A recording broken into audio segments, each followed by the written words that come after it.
Paenga o e le tio Vake Tali Folau. Ai whakawhehoko taki anga o e tonga I he kolope. This is Radio Vake Tali Folau, where Tongans can connect globally.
si o toloto o ta e ngata. Ta hari e meri o la veai me aula ta. E a piita ni ti hoto he mai i mamai. A musia pe wa e pele e umatani e a bevele ka e hake halupe kai kotone o kutaua e a tangita o hina nite e olita lau i kuonga e ata e ngata.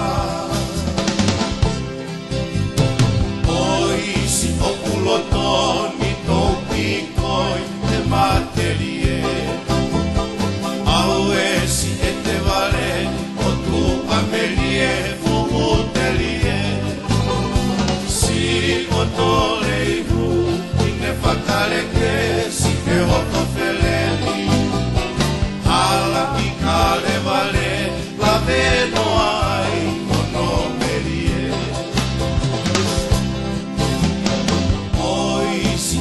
Lotoni topi koi te materie au esi e te vale o tua merie fuhutelie si o tole ihu i ne whakare ke si ne oto feleni ala ki kale vale la veno ai o no merie. A musia pe wa e pere e umatani e a bebele ka e hame halupe kai kotone o kutaua fu e a tangitan o vinanite o nita lau i kuonga e ata e ngata.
Ko e ngolele nia, pea mei ke hulu live I he ata, mei he painga o e Radio Vake Tali Folau.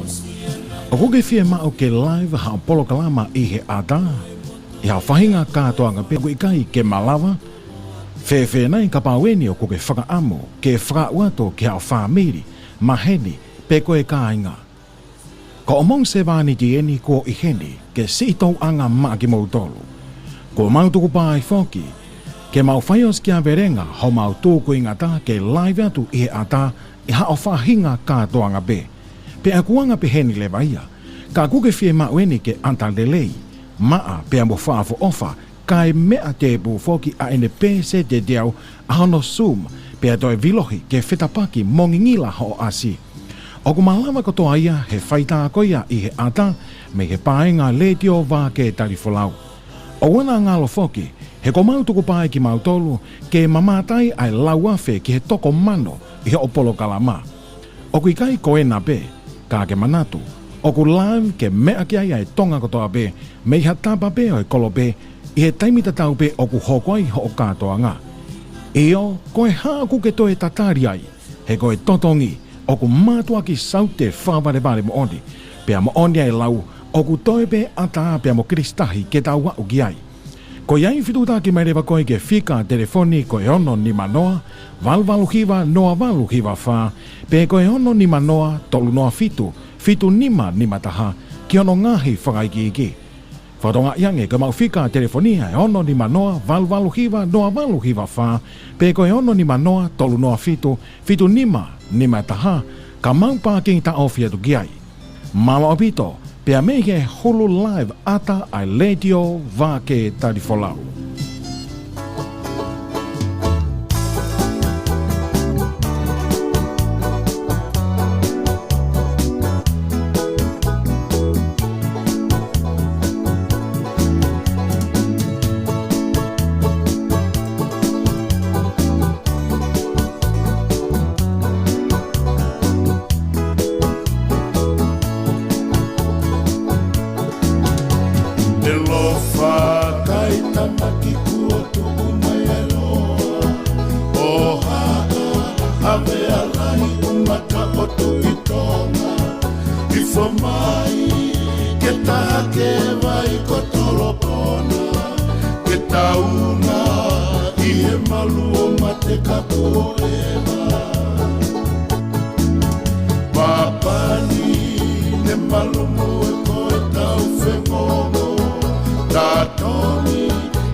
Ufanga lupe, tulilani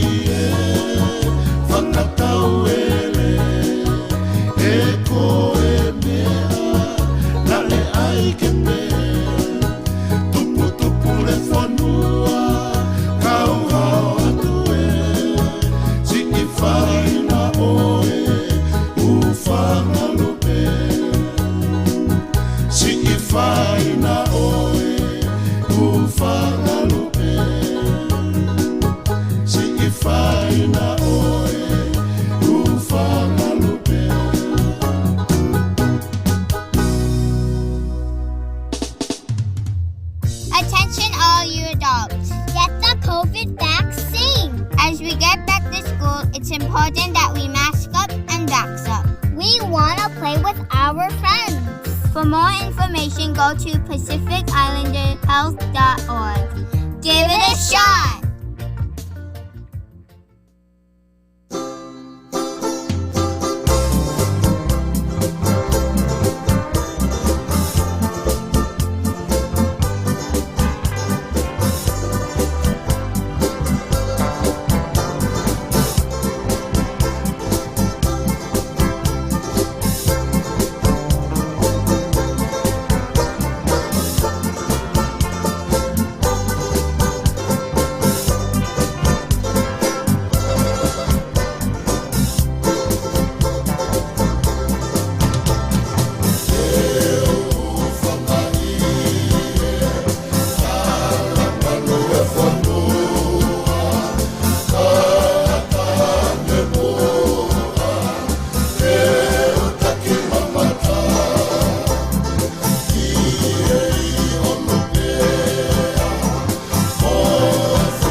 Sing it all.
United Kingdom of Foa. Pe tau mua ngā ue ke whakaivia ai ngā his whamili te wāhe ngā Foa. I tau lele iange ai tō ngā whakaako.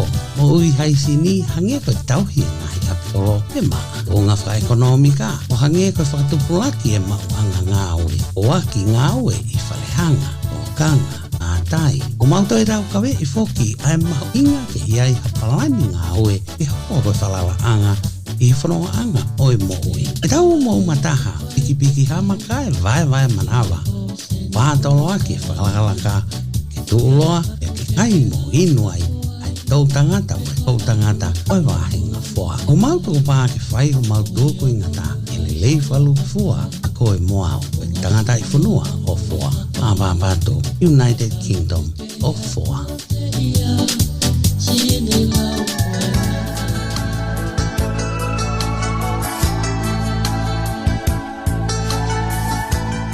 Toko, Foa kufi wa he kalhamu, Foa ampe ya ke kike sapate.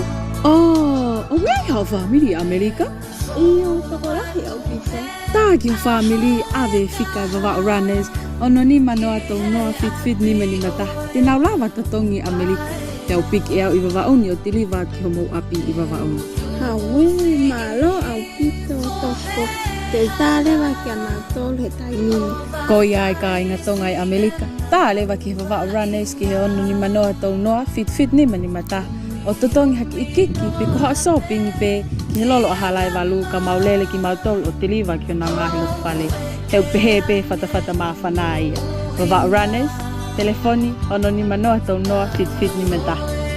Only in Vava.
he, ko iai halolo ia ko ngahui pia vilohi, pia mix mei palataisi. Ke whakatori a ngahi whakaamu whakasino mo ata mai.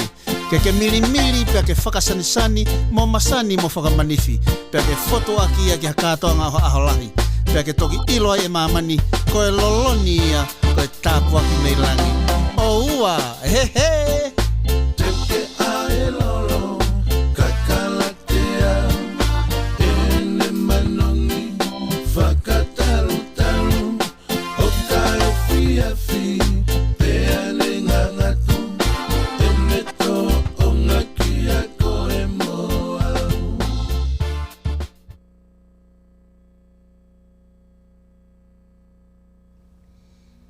Malo mua ai lau mari a ho eiki pea malo lele ai Tonga kotoa pe o ku mo I vaenga Vake Tali Folau pe au tai lele ki mo tolu I he hoa pongpongini ka ko e pongpongi falaite a ho hongo full maua o November e ta uafe maua taha. Ko re pe mua ke u whamalu atu I ngai whatapu kotoa pe whaafaki I ngalu e apa mo ngalu o pe e trangata ia te ao whai ki tua. Ka ata mua ke whai whatongi atu ma ki mo tolu I he pongpongini. Tau kau whataha pepe mo lotu pongpongini tau whanongoa I he pongpongini. Aia ne whahoko mai me tau station whakaloto. Ka ko e Saione o Vake Tali Folau pe me Vancouver, Washington. Whamalo ke sione whaiwhikao sione maalua. I he whahoko e tau lotu pongpongi aneuhu. Au tau kau whataha pe I he whawheta. Ko uhi ko e tataki pia mo e ofa. Ai o tua au whai ke tau mo ui. O tau wa usia mai ai. Ai pongpongi whakakoloa koeni. Aho whaosi eni o wiki ngā ue. O e wiki hono ua. Wiki hono uluaki. Wiki uluaki, wiki ua. O November o e tau wafe maua taha. Ka ko ene wawe au pito e lere e taimi to e peo tau ki wike. Te pe tau ki wike ua pe tau wau ki he Thanksgiving pe ko e ngahi weekend ko ia o honga ia. Ai e wike hono ose wike kahau. Ko iau tau lau pe tau kau he lau mo tau lau he kau. I he whainga maali au tau mao. I he pongpong ko toa pe ke tau whiinas aki ai I he manawa o mo ui.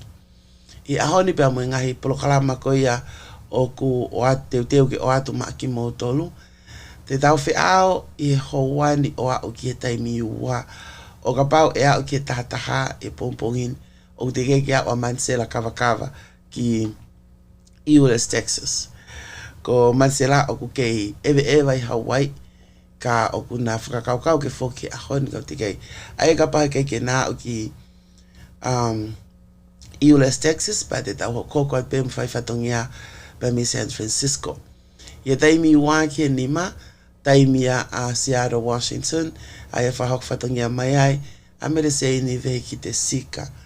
Pea ia taimi walu ki tātaha, te tau toi whok mai ai San Francisco. Whahok at mi ai e tau ngai proklama, pea te tau tok mawai I lava lelei a whatongia ko ia pea mei Frisco. Ene ngoi a ku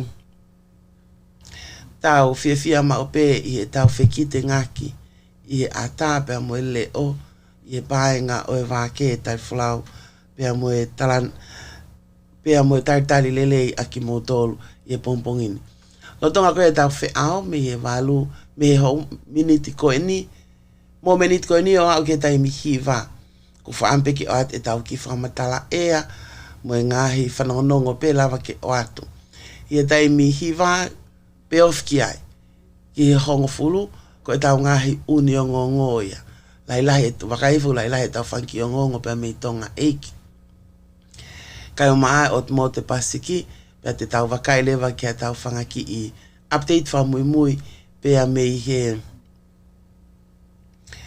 e tau pe me Amerikani, ngahi ngongo ko ia pe me tu apure anga. Tata lele ia Marian Maile malo tau ma o hawani. Hika ione malo mo tau ma pongpongin. Kane ngo ia te tau osko ia koe prokalama e taimi tahtaha.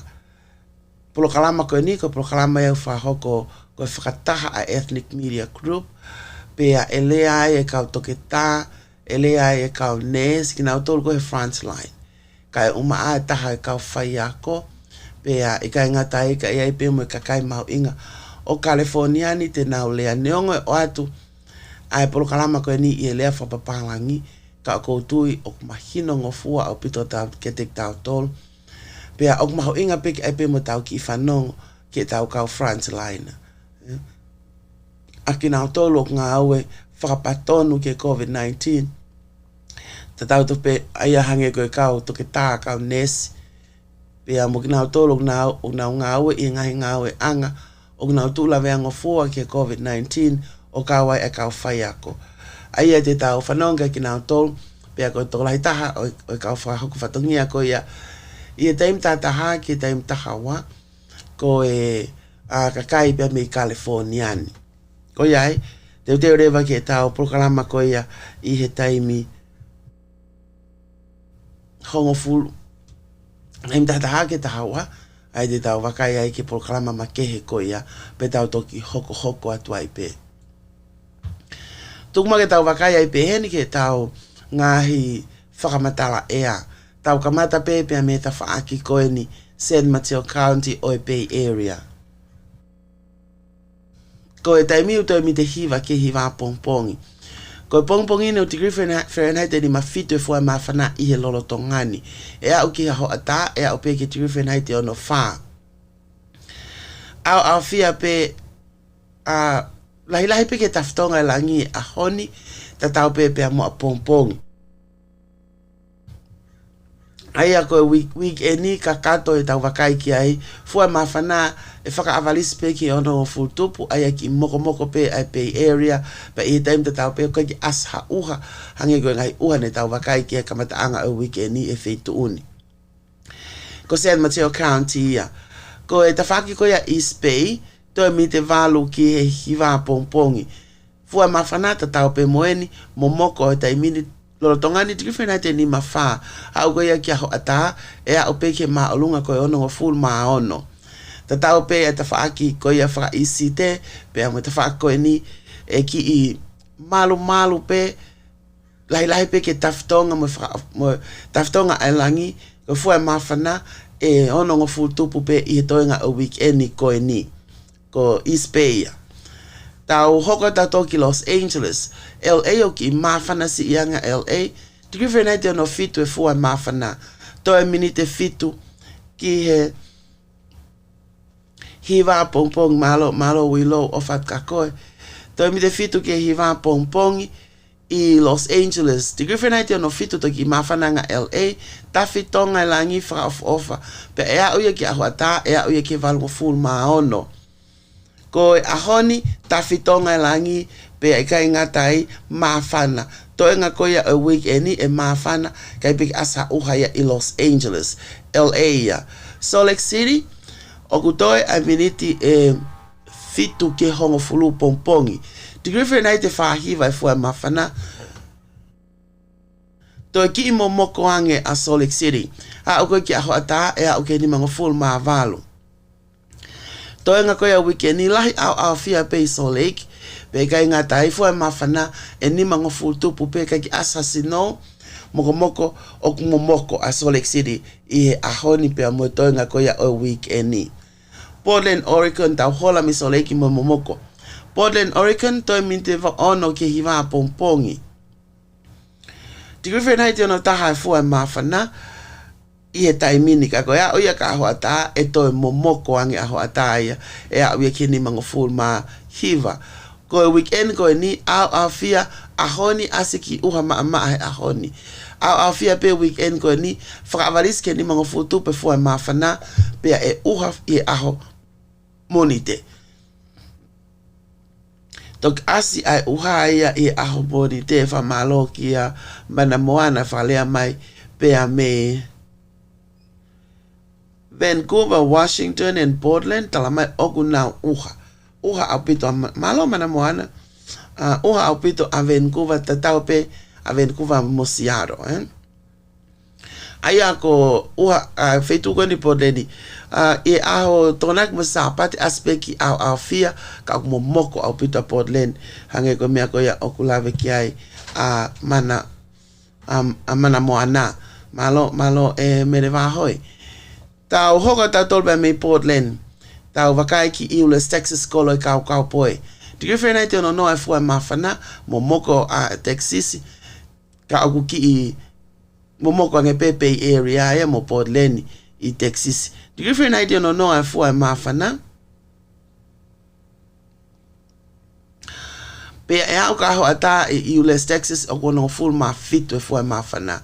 Toenga weekend ni, ta fitonga langi, ka koe fua mawhana, fitu ngofu tupu, si ipe mo ono ngofu, aya I Euless, Texas, I weekend ni, e ki I mawhana. Ki mawhana, si ipe.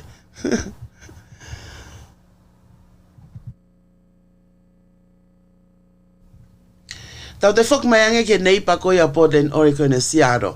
Tiki whenai te ni mawalo e fua mawhana mo moko, toi mi te whake hiwa pongpongi Seattle. Ahoni e ki uha maa pe ahoni mo a pongpongi. Aho tonaki, aho moni, asapate mo a monite, aho uha lahia o Seattle I whamatala ea koe ni. Fua mawhana whakawalispe ke ni mangofu tupu, aya oku mo moko au pito a Seattle. Tau hoko ato e peheni ki Florida. Toi mi te whake hon full maa taha. Toi miniti e whake hong fulma wa I Florida. Tiki whenai te ni mawhito fua mawhana toi mo mokoange. A honi e ki uha maa pe feitu un. To ki uha lahi a pongpong au sapate au fiape. Fua mawhana whango fulu ke ni mango fulu tupu. Tau mamahareva pe a mei Florida ki Arizona. Koe lolo tongani Arizona toi mi te tolu ke hongo fulu pongpongi. Tiki whenai te no noa e fua mawhana, hau ki aho ata e hau e ke walungo fulu maa fitu. Toi ngā koe a weekend ni, taftonga langi, fua mawhana walungo fulu tupu pe kai ai, ka pau oku ke mokosia, ye feitu o ke ai, fei ngā koe ki Arizona e mawhana au pito Arizona. Pea ka pau oku uha, ai ngai feitu o ke ai, fei ngā koe ki Arizona e kula Africa of Arizona ya, pa tau tato kai mori ai. Tau kolos ki Honolulu wakai angi honau matatahi. Tiki whenai te fitu ono e fua e mawhanai Honolulu. Toi mi te tolu ke fitu pongpongi. Aia ko tuwe tai miniu tau whai keke ak Honolulu ai hoa e ua. E au ki a hoa ta, e au ke valungu fulu maa tolu. Pea au fia pe a honi ko a pongpong aspeki ua kako ua maa. Hange ka tea utok uha lahi I aho sapate I Honolulu kako fua mawhana valungu fulu tupu pe ai ea ia o Honolulu. Las Vegas. Taimi I Las Vegas toi mi te ua ki he hiwa pongpongi. Tiki whenai te ono e fua mawhana. Ha uke fua mawhana ko fitungo fulu mawalo. Aho ataange. Pe I Las Vegas I weekend ko ni. Weekend I mawhana lele he fitungo fulu tupe fua mawhana. Pe I kai ngatai ka koe weekend foki oku la whaka ofa. Tola hek nau tolo ko whanonga tok nau eva ki Las Vegas. I weekend ko ni ko tui te moma o aho malolo mo weekend lele he ok mawhana au pito a Las Vegas sia. Tau te whok mai mua ki San Jose. Toi mi te ua ki hiwa pongpongi. Mo moko San Jose tu whenai te ni mawha. Hau ka aho ata e fitungo fulu maua. Kako San Jose he ahoni. E ki I au fia ngeia I he ta whakawhaka I site mo te whakawhaka we site koia o Bay Area. Ka ko a pongpongi la fofa pongpongi ia. Fua mawhana fitungo fulu mawha e San Jose. Aho sapate ki I au fia sisipe fitungo fulu manima. Aia oku mawhana nga San Jose. Mo tolo mo eva weekend ni eva ki San Jose mawhana te taulava pe ki tau toluia o nofo I he paka. Tu koe taimini San Jose. San Bernardino toi mawhana nga San Bernardino ia. Fitungo fulu ai fua mawhana I lolo tongani toi mi te tāke hiwa ai. Ka koe nea uka hoa tā e a ui ke hiwa walu. Aia ko San Bernardino he weekend koe ni eva pe e nau fua mawhana I hiwa ngofulu. Hiwa ngofulu ma hiwa walu, hiwa ono, hiwa nima. Aia vela au pito San Bernardino i weekend ko ni. Ai pe mere va hoi kona feitu San Jose o ki momoko pe kakapu. Ka ia ki aho ata e mafana San Jose ia mere va hoi. So ange ake lele a San Jose. Tau hiki me San Bernardino waka ianga Provo. Hoko te tone hongo fulu, tau whai keke ake hoa tahai Provo. Momoko au pito Provo, Utah, whang fulu mani mai fua mawhana. Au fia pe ahoni, ea o peke mawhana ko ni mga fulu mawha. Weekend ko ni, au fia pe a Provo, Utah, pe a ko fua mawhana, e ni mga fulu tupu pe ihe ngai ahoni. Tau wakaya ngeki Anchorage, Alaska. Pea ko tau lea pe tau tolo Alaska, ko tau osmokosia pe tau. Ko tau osmokosia pe tau tolo me he mama o, Ko tau mi ko Alaska to mi te take va, os mi te take val me valu. Aia. Wawe aki pe Alaska hoa ta. Kako ahon pompongine Alaska okusino. Pea koe pongpongini degree Fahrenheit e takahiva ai fua mawhana hanga mene ulawe kai os mokosia pe ki tau tolu he mama o he whakakaukau wat ki Alaska. Takahiva e fua mawhana Alaska pea oku nau lolotonga sino ta te whito ki Anchorage. Nau lolotonga sino i he tai mini. Ko a pongpongi asi pe ki fofonga la ka e lahi pe ki au fia. A uke toe nga koia a weekend ka koe fua mawhana tahafitu. Tigriffin te tahafitu, mo tigriffin te tahavalu mo moko au pito Alaska, and that is scary. Ka ugai time ni o wifo time alu kia mo moko kai urakite no fofare pe ko no wa te alo ski ko ai no pota ski ko sino. Ke te alo ski va inga mo sino i Anchorage Alaska. Ako now sino ko do tau to ya watu ki November Ti sema kamata ke ase sino i ngai feitu ko ia ogna wa ngai ke sino. Ange ko Salt Lake City. Ngai feitu watu ko ia te nau toksio na tolwai ke sino. Ka ko encourage ko nau kamata mai ko pole ia ko ia ko ongo pole ko nau kamata mai e ki nau tolu ai sino. Ta wakai ange ki ko kolo ko ni taine kolo ea whaka ofa au pehe o kege a taimi e toe fu momoko ai pe fu vela ai a San Diego. Se ko taimi ni e San Diego os mi te ua mehiva. Tigriffin ai te fitno ai fu a mawhana au pito. Ko lea koe ka anai e toe mawhana nge e awe ke valu wha. Ta fitonga whafofa langi pe la afa of ofa e weekend ko ni pe ko fu a mawhana whaka avalisi pe ke fitungo fulu mawalo. Aia ko tu uia San Diego ngai state pe ia kulawa ke tau wakai ke tu kunga fua ko ia o mawhana ea kai umaaya ngai tau wakai ko ia ki he nau taimi hange ko Amerikani ngai state ke Amerikani tau mo osme ai pe o ia pe ngai state o ke nau taimi hange ko Hawaii hange ko feitu atu ko na i Texas ko Utah, ko ngai state New York, ko ngai state fra isite o ke na taimi. Tatau pe mo ke ko taimi ko ya hange ko Europe. Aya ko Europe taimi ni i Lontoni osim te fame ni ma fiafi. Ke fiafi ki na tolu ya. Pero Griffin hate ni meni ma fua o mafana.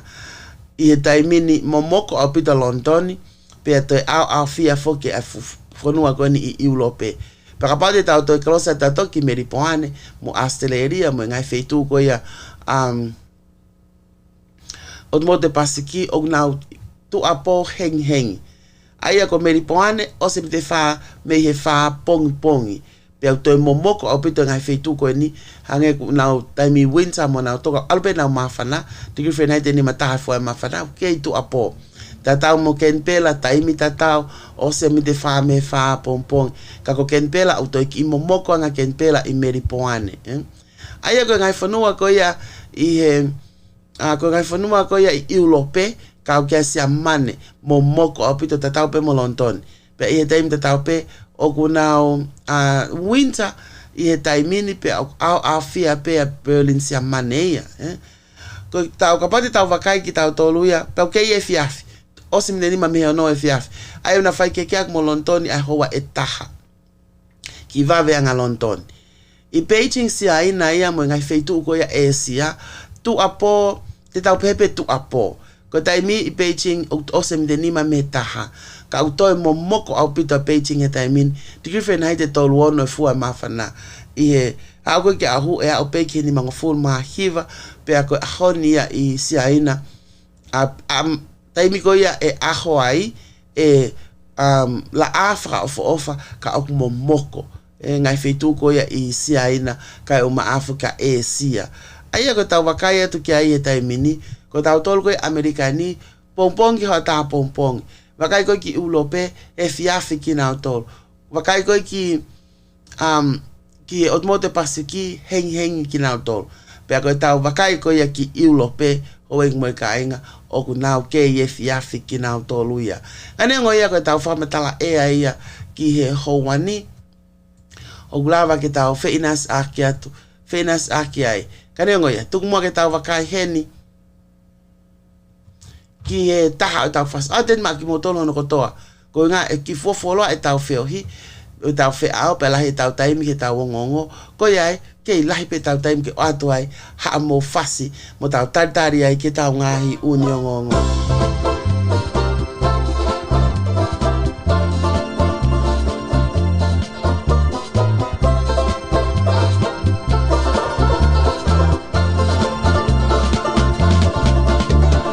Wisa neulele mei toke lau Neulele mei toke lau ko e hui ko whai e whekau me a kua lava kau whokia na whoanga ha mo e ala tanu na e mei whokisi o puloto mei whokisi o puloto kana a te puta e fieto ko e te whanongo ki e o ngongo a e konga kau me ono aho whanga i karisi e nau mahi ki whanga manule o e Pacific o e Asia si te ria hafi na a kapasia si i motusi i Mala e fo o hoku o fatu Mala e fo o hoku o fatu E kutafia e vao aka Mo e i e ua mo e momoko Ma ua i mo e ka venga e to Wisa na e whakanga no ngataa Na e whakanga no ngataa o ka ringi he Mafoa aia pe a walau a e taula E maliki a e lau manu maa Ka oku i he nasi a waka folau tala mea Ke pelu o tatau e ko au ko e manu lauka Ko e kina anga o uta mawau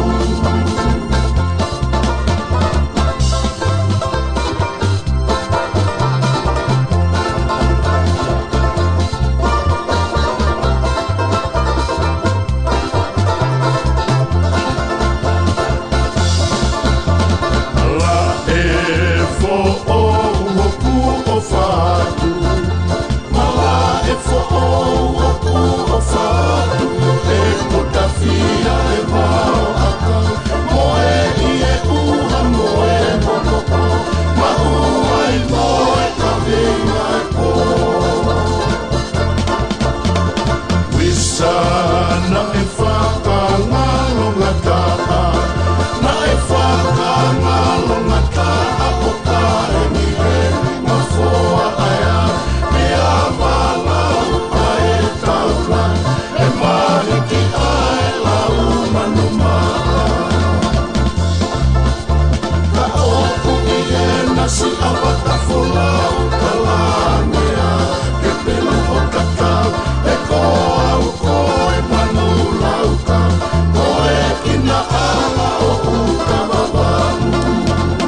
nasi abaka folau talangea ke pelo o tatau e ko au ko e manula uka ko e kina anga o uta wawahu ko e kina anga o uta wawahu ko e kina anga o uta wawahu.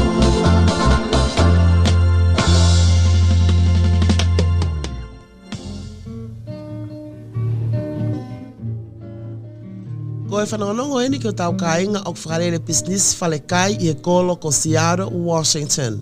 Whakatokanga eange o kuia i e paanga tokoni ki a ki nao tolu kotoa o whakarere hanau ngahi whalekai i Seattle, tau te fito ki e kāinga Tonga pia mo motu e pasiki.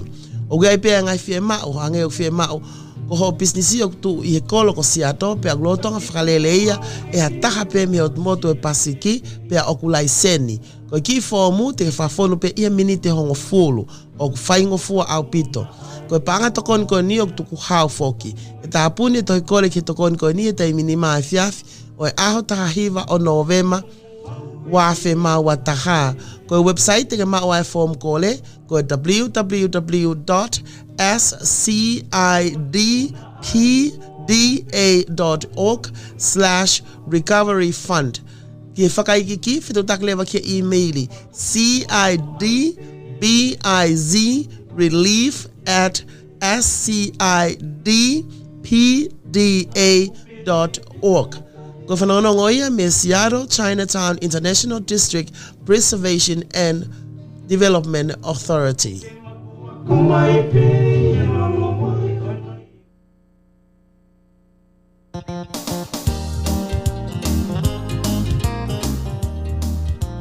Ko e phone application e le te o Vake Tali Folau, te lava download ki o iPad, iPhone pe smartphone. Search pe a Radio Tonga Vake Tali Folau e Apple Store, o ka pau ko iPhone, pe ko e Google Play, o ka pau ko smartphone. Fili ai e ngai station whakatonga e hiva, mo ngai station me ngai otmote pasiki. Free download, free listening.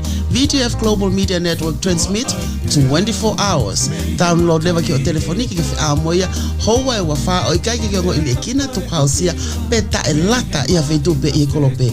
I bet you will love it. Enjoy. Ka koe tau kiwi, tene lama ki e taulanga.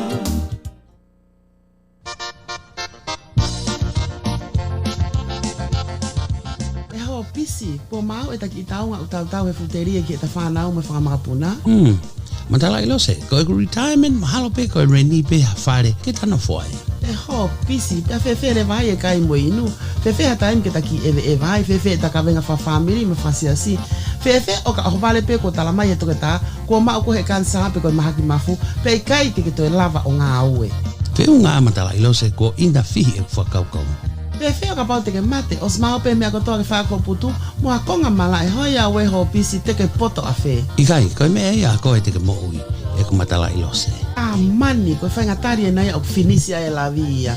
Ka inga tonga, ta lewa ke whika telefoni hiva taha ono wha fitu taha walu fitu wa, pe ko fitu ni ma wha taha ua, balu noa ono, tatawa i pepe ko haitunga wha molele o ke iai, pe whaka immigration o ku ke iai, ta mai ko he kuma taka atoa maua oua. Io, te matokoni i koke ke o ngoi fie maalie, pe kai ka venga iga, aho o whanau i he ka au. Pea whakawhei ko i e polokalama whakatu amelie ki hao taonga au tau e futerie i e taimi fitu ki he malu e fiafi toko naki kotoa pe i ele ti o Vake Tali Folau. Whakapapau i lewa o ke whiunga a ho taonga o ke tau whetuku ki ai i e futerie ma a ho whanau mo e whanga makapuna. Whika telefoni hiva taha ono wha fitu taha walu fitu wa pe ko fitu nima wha taha ua walu noa ono.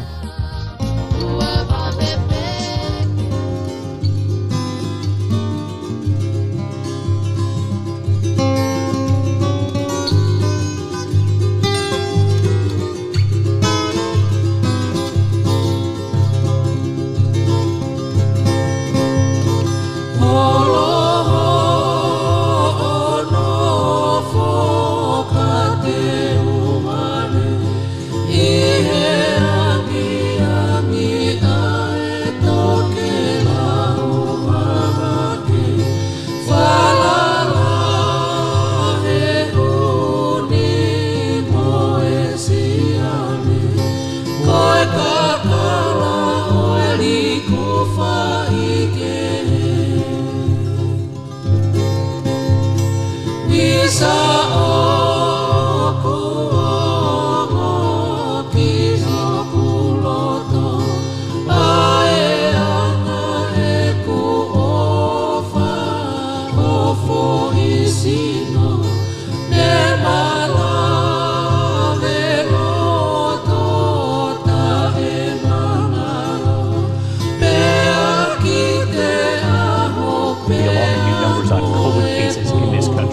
first time in months. Cases nationwide now on the rise. Authorities are pointing to the changing of the seasons, more Americans indoors and near one another. 22 states tonight see.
Radio Vake Tali Folau ko tau taimi o se mite on full mavalu pe me hiva pe ko yai te tau wakailewa ki anga hio ngongo te tufi mai pe a me tonga eki pe a te tau kamata pe me tonga eki ai ko nga ngongo ino ko mai e matangi tonga o ku fafok me matangi tonga ku o si fahape me he pule anga ai taimi vacation pe ko taimi ko ya e malolo Christmas ai fonua ai ko tuko I taimi ni e kamata Christmas ia pe ko malolo Christmas ia pure anga tonga e aho monite aho wanoa o December pe to kamata ngawe pe I aho tolu o Januari wafe mawowa ai ko e weekend ko week e ua malolo ai pure anga tonga I December ko ia o taoni fa ko ia me kabineti na now approve ni aho hongo fulu o Novema pe a koe lahi au pito pe koe konga lahi o e potunga au e pure angate nau a malolo I wike ua koe ni lo tonga koe ia ai ngai wike malolo ia I pe ngahi potunga au e pure anga e te nau kei whahoko whatongia hange koe potunga au e mo ui koe potunga au e polisi kai uma afoki ai kastomu o gai pe pe mo ngahi potunga au e te nau ngā aue pe ka o whakangata ai taimi ko ia ke nao ngā aue ai. E a Januari aho tolu. Ie fo I wike ko ia, ai ko wike ha amo ia tonga, I wike urako Januari, ta wafe mawowa. E kamata ngā aue pe pure anga ka te nao tāpuni pe I taimi whae fiafi, maka tuunga I mahu inga ia koe, I mahu inga ko ia ke nao mau ai wike ha amo tonga pe ko wike lotu ko ia tonga I wike uluaki ko e rongo e me matang tonga pe me matang tonga e pe ko e kau kantitei to ko fitu ngo fulu ma tolu ko nau tupa ko ia ke nau kau atu ki e fili fale alea a tonga i wafe ma wataha ai fa hoko e novema a taha valu ko kau kantitei ti fo ke fitu nima na elesisita ko ia ki e fili fale alea ka ko e toko fitu tolu peni o kutoe fa ko ia e Electoral Commissioner Peter Vuki ke matang tonga na ne pehe ko se ne fonua ai ko candidate fika fa atonga tapu na withdraw ai a pe me he fili fale alea i he taoni i he time te tau pe ko e toko ko ia ko ino ke foto mafileo nes i malo lo ia te ke fai fili fale alea ai ko candidate fika ua ia ki tonga tapu pe o we ai pe foki pe ko o si to o foki hona hingoa o kinaua pe a me he pe papalo ti ko ia atonga o tonga ko ia o ku ke hokoko atu pe ai campaign ko ia ka o fili fale alea hange ko tau tolu tau vakai fo pe Facebook la ya pito ngai polo kalama ke o fra hoko e ka o candidate fili fale alea i tonga i lolo tonga ko ia a lockdown ne nau ki malo lo ai kana lahianga no fra hoko mai ai nau ngai campaign i he Facebook pe mo ngai social media ke i tu la hoko pe ai fili fale alea ai te fra hoko ia i a tahavalu o nove ma ka ko hoa wa fa ki mua i a tahavalu o nove ma o ku tapu foki ke to fra hoko ha campaign i fili fale alea i he tukunga ko ia ko ia e ka voters pe ko kina tolo na qualify ke na ka he fili fale alea i tonga o fe unga mo kakai e toko no mano faafe o va hake kakai e toko ono mano faafe te nau kau i e fili ko ia e toko tafitu pe ko kau fafonga e toko tafitu ke fale alea o tonga ai ala ke ai fema e toko tafitu ko ni ki kau me mi pa e toko waono ko e toko tafitu ko ni ai ko toko tafitu me kakai pe a toko hiva leva me kau no pere pe ko kau fafonga ko ia o kau no pere ai ko ngai fili ia e fa hoko ko a tahavalu kai ngata pe fili ko ia o kau fafonga kakai ki fale alea kai kau at foki ai pe mono fili ai kau fafonga kau no pele e toko hiva ki fale alea o tonga i a tahavalu pe o nove ma pe a meihe matangi tonga ai pe o ku ke taketi pe foki pe ke tu pe taketi ai pure anga tonga ke a o ki e pe seti e fitu noa ai kakai ko ia o ku huhu malui i fa singa ko ia o e taoni pe ko huhu malui ko e ke COVID-19 kare ngo ia i he ngongo e ko mai matangi tonga na e fa mafai ai i fa mo oni ai tui ka ko king tupo wono ai taha ngai lao ko ia ki he huhu malui o ne oange ai mafai ki pure anga pe ke ne declare o ko vaccination pe ko huhu malui o ku compulsory pe ko pau ke ma o ia e to tako toa o ku qualify ke ne fa hoko ai huhu malui ko e taha ni lao ia ngai lao e tatolu ne kasete ia e pure anga tonga i a ni makoia o nove ma i a wanima o a kosi o tauni na e whakapasi ai pe me whale alea o tonga ai whale lei ko ia ki lao o huhu malu i wafe wataha pe kai ngatai ka na whakauko foki mo ngai liliu ki lao ko ia ai pot ngai mo ui wafe wataha i ngai liliu ko ni o kune oanga e mawhai pa mo pawa ke pot ngau e mo ui ke now declare ai compulsory ko ia ai vaccination pe ko e fie ma o ke huhu malu i ai to tako toa i COVID-19 na e fie ma o fokia ke framon hua fakia e ne afio ki mu apene to hoko ko e lao ko ia ina ne fram osi framon hua fakia o ku fra fok pe me pot ngai mo ui ai pe ai taketi ko ia ai pe sete fitu noa pe e time te tau pe o na pe foki o ke volunteer pe he kai ke na fra he kai te nau whakamalo hii hataha ke huhu malui o ku kei tuku pe ai totonu ko ia ke kakai ke nau whiri tau ataina. Ka koe mea koe ne hoko i kamataanga o weekend o wike kua o si. Pe koe wike kua o si ai tu uta koe ai COVID-19 i Tonga. Ne hoko ni koe mea whaka ahofari ke kakai o Tonga. Pe i taim te tau pe ne nau lahi au pito kakai ne nau whakawawewave atu.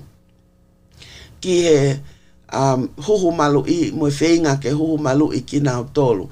Lo tonga ko ia ai lockdown ne whakatoka ngai e pot ngai mo ui ai toi toko lahiange kakai o kunau o atu ki e ngai wheitu whai anga huhu ke whakahoko ai huhu malui.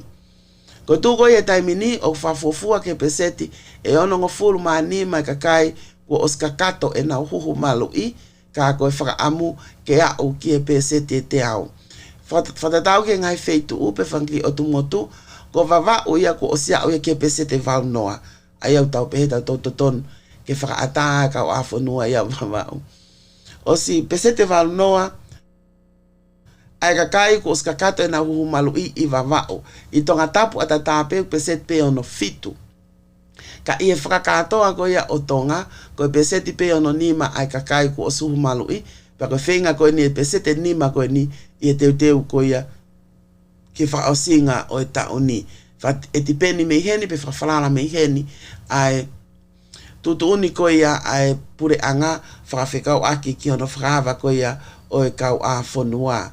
Taha ia ngai o ngongo, o mai pia mei he matangi to ngai pe.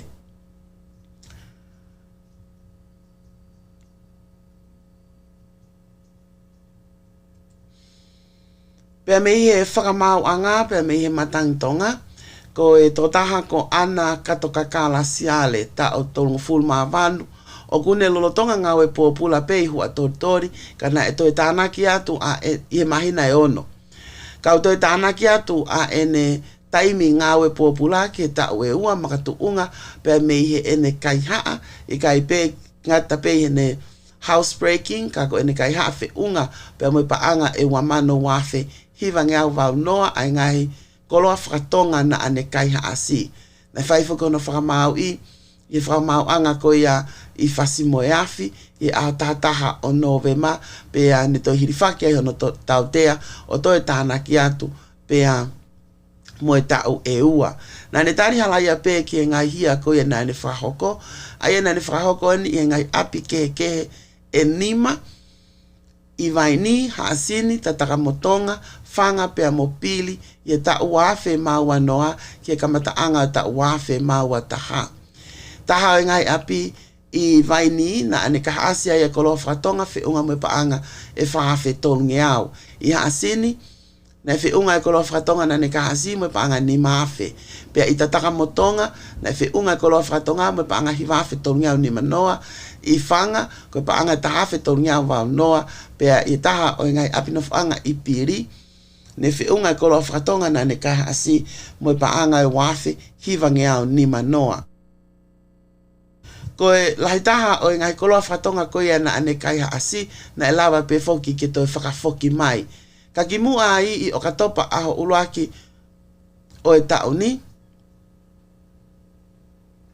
Na e hirifaki no tau tea koe ke ngai popula i he mahina e ono pea i e taim te tau pe ko ene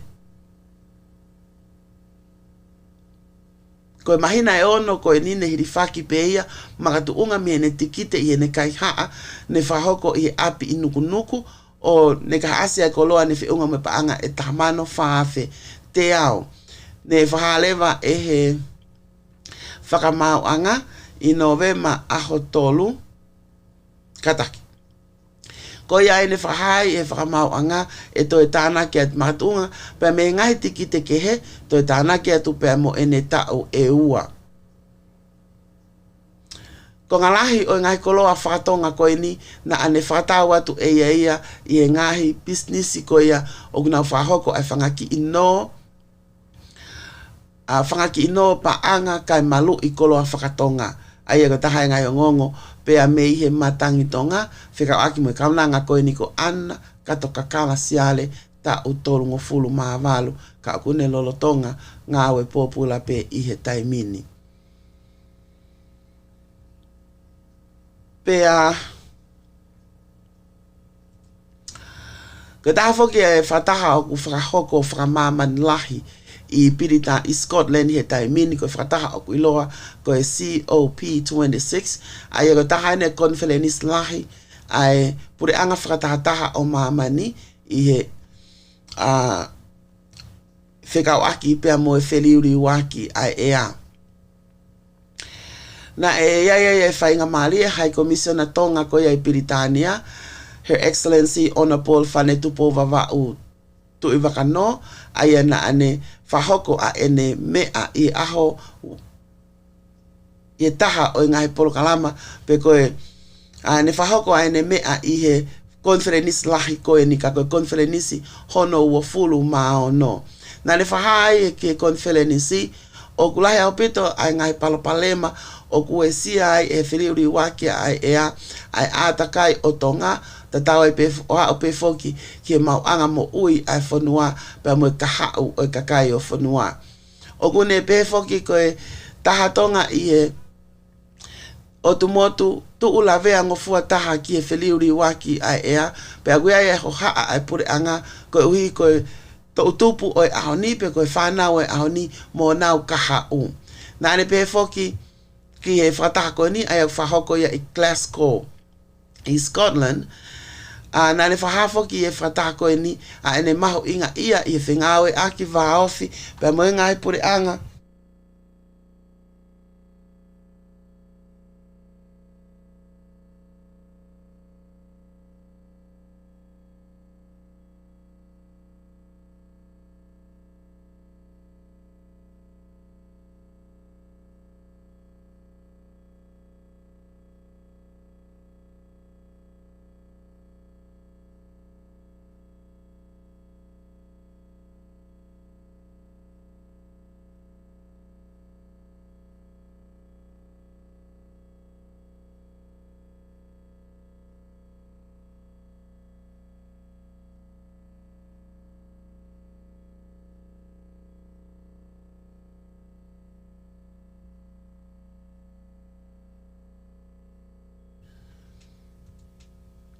sorry.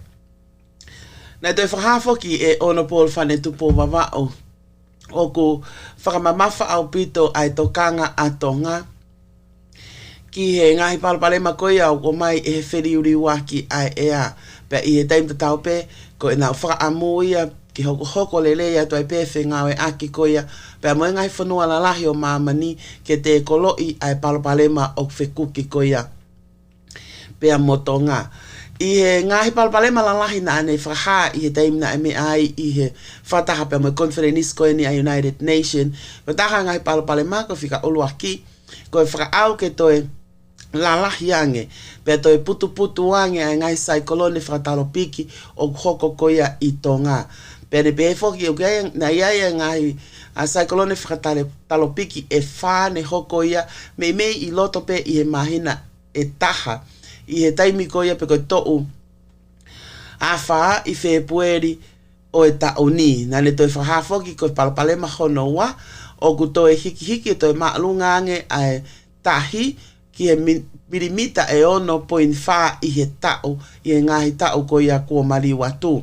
Na ne toi whahape foki koe maalunga ange koe ai ma whana koia o e tahi pe koe o seni o kune toi hanga o toi uesia tau te whito ki e ngahi hakau koia o Tonga o ku toi whatoka ngai pe foki ai toi lahiange ai au hia ai matawhanga o Tonga makatuunga pea me I he maolunga e tahi kai o maafo ke ngai tawhea hoko pea me I he ngai saikolone.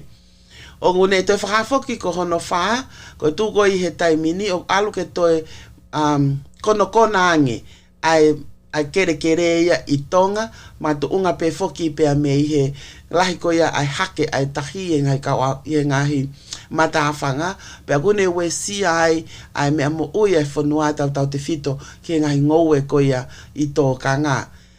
I he tana ki atu ki aina ne toi whahape o ku kamata ke asi ai la a.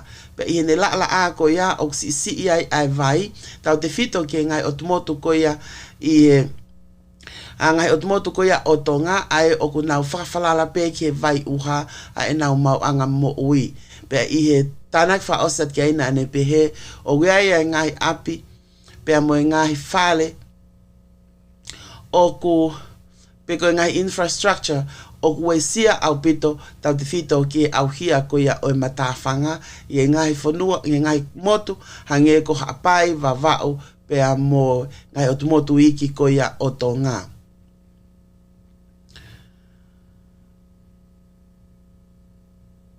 Aia koe lea ko ia o e conference lahi koe ni o tauanga maheni pe ki ai o wha afio ai ene afio pe koe me ai ek pale mia ka makatu unga pe me whakangatangata ko ia e Folau aki o e COVID tahiwa na e whahoko ai e ona pol whane tupo wawao ai lea ko ia ai pure anga Tonga i he conference hono o full maono o e pure anga whatataha o mamani ai e whahoko ko ia i Inglani.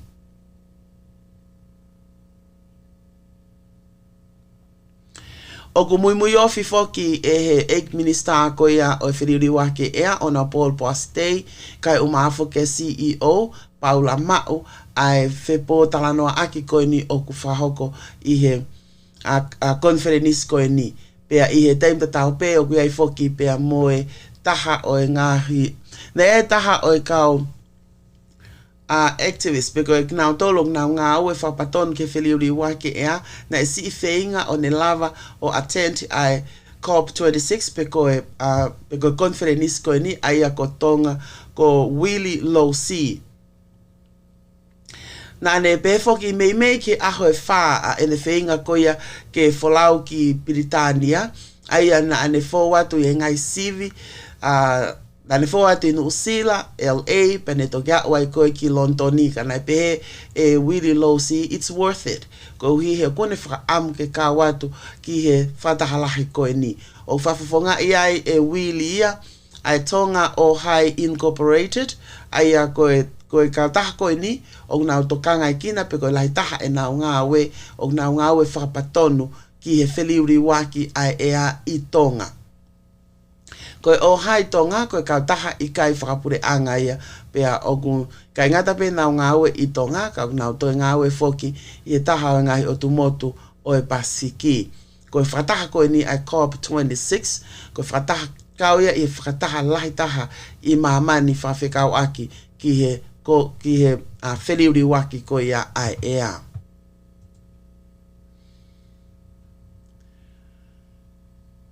Mahalo ko tau ki i o ngongo whaosi pēni pēr me i Tonga eiki, pēr me he matangi Tonga, anko mene ulawe keu, lai tau whanki i o ngongo. Pēr me he timi ko ia o i kare tahi, o teu ke nau whetaulaki pēr mo e timi a Whalanse Barbarian i e aho tātolu koe o Novema o e tauni. I e taimi wha e whiafi, i e wheituu ko Twickenham i Britania, ai a koe aho tokonaki ia, aho tahatolu o Novema, pea kua osi o mai foki e CEO Peter Harding ai timi ko ia peko tamaiki ko ia te nau kāwatu i he tau. Ai au kau ki ai a Siegfried Fisi hoi pa me whalaleu pea mo utui wawao. Siua maile me mata aho eua, koe kau timi e ni koe te nau whetaulaki ko ia pea mo e Barbarian a Whalanse, French Barbarians i Britania. Kau kia ia pen tā mei funa pia mei pēa, hala lewa fifita mo mei ka meri pia mo lei mātua. Seto whano funaki pia mei whanga pilo lewu pia mo pangai. Tangi noa halai whanua pia mei whātumu tukulalo pia mo houma vavao. Mate aki ka whatolu pia mei have loto pia mo hoafoa. Ko timani mei nāvu toka, tonga tapu mo vaipua niwa. Sona tane e takulua pia mei la paha ma whanga pia mo niwa top tapu. James Faiva mei ngele ia pia mo kotu. Solomone kata mei niwa fo o mo lei mātua. Vaea pia mei lofanga pia mo kolo vai. Afusipa tau mo e peau pia mei kolo motua. Walter Fifita mei whaamotu pia mo nukunuku pia mo Navare Haisila mei mo unga one hapai. Paula Ngawamo mei vaini kolo motua fasi pia mo kolo fo o. Jethro Felemi mei tofoa pia mo mua. David Lolohea mi haasini pea modern fale afa mi kolomotu a pea mokolo vai fotu loko tui pea mi longo teme ai se halo pea mi puke pea mo fatai pea mo latu ni pulu pea mi haatei ho mo mua pea mo maile toa hingano pea mi makaunga talafo ou nukuleka pea mo holonga ko kinau tolu ia te nau takawatu Kia timi ko ia a ika le tahi e nau whepaki pea mo Friends Barbarians ai au whahoko e whakahoko ia i Twickenham i e taimi 4 PM taimi a Piritania aho toko naki aho tātolu o Novema ko tui ko ahonia ai ko ahonia aho toko naki e no Piritania he ahoni o whakahoko ai tau ko ni a ika le tahi ko tau ngongo wha auspeia pea mei he matangi tonga tau proklama ngongo o e pongpongi ni. My name is Luciana Neilati and I live in Long Beach, California. So the advice I give my family and friends about getting vaccinated is to go get vaccinated. We Pacific Islanders, most of us are generational living. We live with our aunties and uncles and grandparents. So it's safe to go ahead and protect yourself and protect your family. Menda tatango maikitiko kangangaroni pinaka. Let's stay safe, California. My name is Tafari Lee. I'm from Stockton. I just graduated from Lincoln High School and I'm getting ready to go to Delta College this fall. For me, the hardest part of the pandemic has probably been the lack of social interaction because I'm just like a really social person. I love getting out, meeting people, talking to people, and not having that sort of interaction is like drained my social battery, I guess. One of the programs at Little Manila Rising that I'm a part of is the Dance Collective. The Little Manila Dance Collective was impacted by COVID because one, the center was shut down, so we weren't able to go practice, and two, the places that would normally come hire us to dance for their events were shut down. They weren't having events this year. So what I did this year was really focused on my writing. So this is a poem I wrote specifically about quarantine, not really about COVID, but about quarantine and the feeling about being trapped inside of your house. 2 weeks turned to a year, and in that time I've seen my worst fears come true. Losing family out of the blue or not knowing who to talk to because it's just been you for so long. It feels like I'm trapped in a little box with the same responsibilities I had in the world at large. I'd stare at the stars to forget about a 6-hour day spent trapped in a box on a screen in a room you can't leave. It's a relief to finally be able to go out, but months of Zoom and solitary has made my brain blow out. I don't know if I'm built for society anymore, but nonetheless I show out. This return to normalcy is anything but a return to normal. It's more like a portal back into a space that feels foreign. But if we can put more time into it, we can put this all behind us. Let's stay safe, California.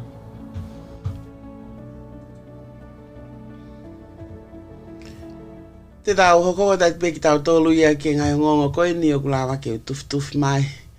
Pea me o motu pasiki ko ngongo ni o ko mai ia e Radio New Zealand International. Kua o si whakaata foki e fisi ai e na o kau a whanua ai ne tāpunia i e mahina e tahawalu ko ia kua o si. Pea gulaka ke i e mahina e tahawalu. I he ahoni ai a koutuiko ane awhia. Ko ki nau tolu ko toa pe o ku nau o skakato e nau huhu malu i, tatau te whito ke kau diplomats, pe a moe kakai fisi o ku whia mau o nau kei tuku waka, kau ke ai pe a moe kau permit holders, ko o starieni e task force ko ia o e COVID-19 i fisi, ke nau foki ange ki fisi. Ne e whahafoki e egg minister ko ia, kataki. E palemia ko ia ofisi Frank Painamarama na ni whahai ko ki nau tolu ko toa e kau tourist piko kau folau ewa ko os kakato e nau huhu malu i pea me ihe ngahi whanua o nau whengau e aki wāwhi tatau te whito ki New Zealand, Australia, Britania pea mo Amerika ko whakaata ki nau tolu ke nau whalauange ki fisi o kamata e aho uluaki o tisema. Sorry, aia koe ata koe ni koe ngahi wakapuna koe tu uta e kamata e aho uluaki o tisema. Pe a me pot ngā we mo ui, ko e ngahi protocol pe ko whaunga ko ia o quarantine o ku whakahoko.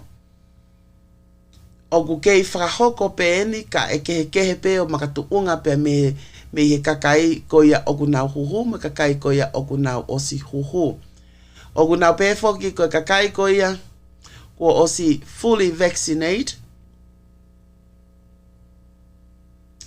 Pea o ku nau no atu ko ia pe me ngai state pe ko ngai fonua na e tokolahi au pito ai e kakai o ma o he COVID-19 o ku ai pe ai ngai tutu uni kia ki te ki nau tolu.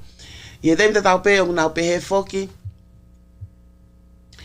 me i he ngai fonua ko ia o ne ikai ke ia ha COVID-19 ne ai hange ko Tonga ko se fuke COVID-19 ne ai Tonga. Ngai fonua ko ia o pau pe ke ia e nau ngai sivi pe kai ngatai ka pau pe foki ke ai fangi ai taimi ke nau ki quarantine ne ai pe me i he aho taha o Novema.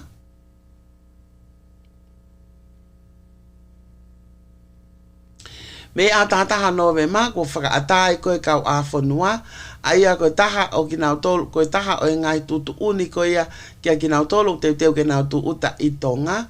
Kua pau ke ia e aho e tolu, i he hotere, pia whai ai pia moe ki i sivi, i aho honoa o COVID-19. Aia koe quarantine o aho pe tolu. Aho e tolu i he hotere, pia ku pau ke whai e sivi, i aho honoa. Ka pau lewa o ku negativi a ene sivi, pa e whakaata lewa ia, ke hoko atu ene folau, pe ko whakaata lewa a ene quarantine a ana.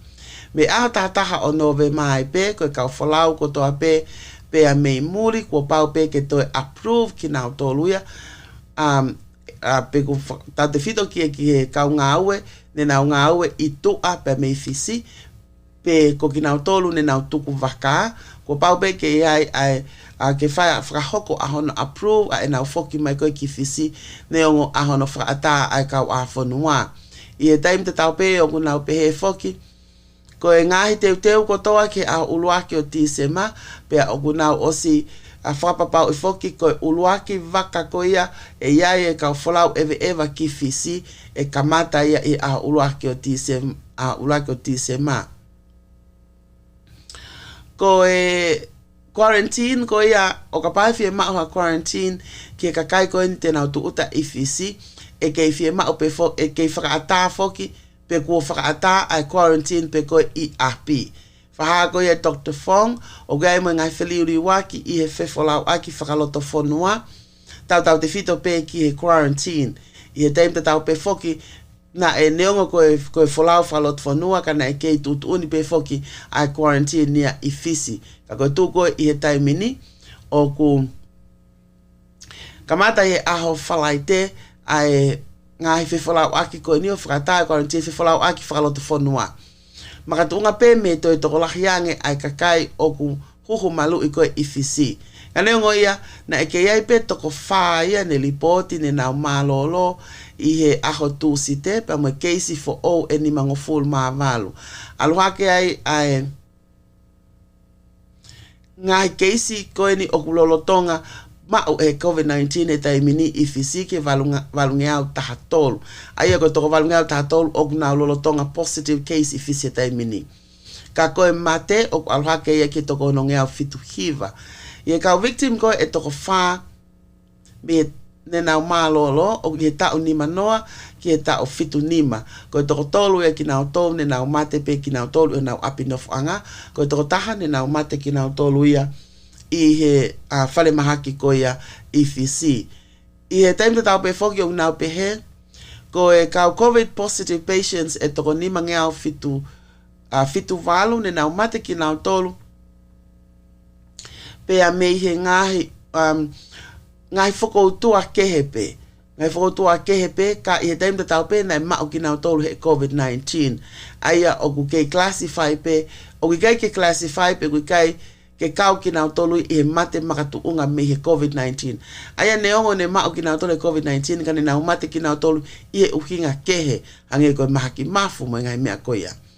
Aia koe a umai koe ki he tauni me he epeleri pe o tauni ki ki okato ki nove mani fe unga mo ngai keisi e ni mamano wafe wangea valunima I fisi aia e tuko I he taimini ko e pesete valvalu po in fitu e kakaia ko os kakato e na huhu malu I pe a mei he tao a kakai lalahi o a u ki he tao tahanima ki he tao tahafitu aia ko e pesete e valvalu po in fitu ko os kakato e ne huhu malu I anaia I fisi pe a koe ai ko na loto lahi ai ke whakaava pe ke whakata a nau kau a whanua ko uhi ke hoko atu a whewholau ake e kakai pe a moe wholau ewa he kua tola lo whaka ekonomi ka ai whanuani makatu unga pe a mei he COVID taha hiwa. Taha ia ngai ngongo pe a mei he Pacific Radio New Zealand International mga ngongo ko ia pe me otumotu o e Pacific. Fai pe me ngongo ko ni ko e fe au ko ia pe ko National 7 competition e kamata ia I Hamoa pe mofisi. Aya ko e kau va inga lele taha ko ia matakali otumotu Pacific a Hamoa mofisi o gu na te watu I aho e ua ko ni ka hoko mai ke na ka watu ke ongo tuna meni ke e ua. Aia ko e Samoa National 7 e kamata a ene fe auhi anaia I taha ngai stadium pe I fisi I ki kolo topa. Aia gai ai kau tangata I toko full mawhaka o mafoki ai timi kakai fefine mo timi kakai tangata. Tēnā whahoko ai fe auhi koe ni. Ko e a timi kakai tangata tēnā fe auhi ki nau tolu I keimi e ua pea oku whafuafua ko e fe auhi koe ni e tok whaosia I he wike whaosi koe ia o e tok whaosia I maasi o e tao ni. Taha ia ngahi o ngongo whikau aki pea mo sipoti pea me he Radio New Zealand International. Tau wawakai pēni ke tau whangaki o ngongo ko ia o e pia me otumotu e Pasiki, me Hamoa, o ku whahafoki o ku whamanatu e siasi Hamoa o iloa ko e EFKS, aia ko Samoa's Congregational Christian Church, na nau whahaki e pāti whate mukalati ko ia ko e fast, aia nau lotonga whalele ai pure anga Hamoa, ke nau ai whamanatu ke te nau tolu, ai mau inga ko ia ke fie mao ke totongi ai tax pe ko income tax ai kau whaife kau. Na e whahafo ki e pale mia ko ia Hamoa, fia me Naomi Mataafa I he wike ku osi, o ku ke whahoko e potu ngā ue ko ia o e paanga pe ko e Ministry of Revenue, a hono review, mo hono toi wakai ai lao whekau aki pe a moe tuku hau wahenga ko ia o e kau whaife kau. Whahako ia pe a me he Secretary Seniale o e siasi, Reverend Vava Tau Whao, na ne whahake Samoa Observer, o gune whaamu ke whaiha ha ngā ue whakawawewave ko tawhakini ngai issue mei mua whekau aki pe a moe text ko ia o e kau whaife kau. O whahafoki e wike ko o si na whahai e sea ko ia o e fast pe ko e ta whaaki whakatemo kalati ko e ni e lau uli leau atea na ne whahake kau voters ai mei ko e wahe tolu e ua o e whale alea ne nau loto ki nau tolu ke liliu ai lao ko ia ki he tuku hau wahenga ko ia o e kau whaife kau o Haamoa. Ka koe tawhaaki e taha, opposition leader, tuila e pa sailele na ane pehe, o ku lava peke na whaihasi o ki ai, pea ke whahatalanoa ki ai, he o maho inga peke iai peha ki I taxi a peko e tuhau wahenga o e kau whaife kau. Na whahafo ki e Reverend Mavatau ki e newspaper, o ku ui e pure anga I tai mini ki ono whakalele I ai lao koe ni, ai a koe tahape ni ai palomesi, ne oange e pure anga ki mua ke kau whaife kau, te nau whakalele I ai lao koe ni, pe whaiha ngai liliu ki ai. Na ne te whahape foki ki e media I aho to apule lulu, na e ta ofi e he fastia pe koe ta whakawha politikale e pat wha politikale koe ni ai kau whaiwhekau e nau totongi tuku hau. Pea o gai a ene mae kina na auat kia taimi ko nau to e ta ofi e ki nau to luia ai tuku hau wahenga ai ngahi businessi ka uma afo ai kau ngawe ko e tahaya ai wakai a tui laepa ai ko tui laepa o ku i ta whakawha politikale ia ta whaaki e taha. Kane o ia o ku whaafoki pia me pot ngau e customu pia mo revenue ko ia o ku nau whale i whekau aki pia mo income tax pia mo liliwa income tax pe ko lao ko ia income tax e wafe taha fitu o ku nau pehe o ku nau ki i hold a public consultation pe ko tānoa pia mo e kakai o whekau aki pea mo e lao koe ni i e tuu koe i e taimini, ka oangi hanau whainga maalie, ke nau wakai i, pe ko hanai hangai wheliuri waki e whai ki e lao koe ia a hono tuk hau i, a e kau whai whekau koe ia o haa moa, taha e ngahi o ngongo ko watu pea mei he. Radio New Zealand International.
Mi o toi pe tau mini te taha ki e hiwa pe a koe lava lele ia ai ngahi o ngongo ko ia pe me i tonga eki pe a mo otumotu o e Pasifiki ka te tau wakai e ni ki Amerikani pe a mo tu apule anga ka kokole pe whainga maari e koe ni I'll give you a little break ka tau to koko at ke tau ngai o ngongo ko ia pe a me i tu apule anga pe a mo Amerikani i he whatonga i ange pe whoko taim tātaha te tau wakai ai ki tau tolu ki he whakataha ai au whahoko e ni e he ethnic media group o whekau aki pe a mo COVID-19 ai pe ko ia tukumua ke tau wakai ange ki he whasko ni o te amaki mo tolu pa mo tonga kotoa pe i he paenga Vake Tali Folau. Seuke oi seuke si e kupele pete ui pe te vita la tema umino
masina Whainga tala ke mau sia fia si o fofonga Ia mo oni lewa ai lau ai folofola O ke mahulu hawe he maka koloa Ko eni e tofi a o whahe au kakapa Ia wela tai maumi ai o whamaka whala Ua hoko koe tuhulu pe ko haka pasa O whaaki e whaka whaka e tamai ka ingata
Things are certainly different for all of our ohana these days.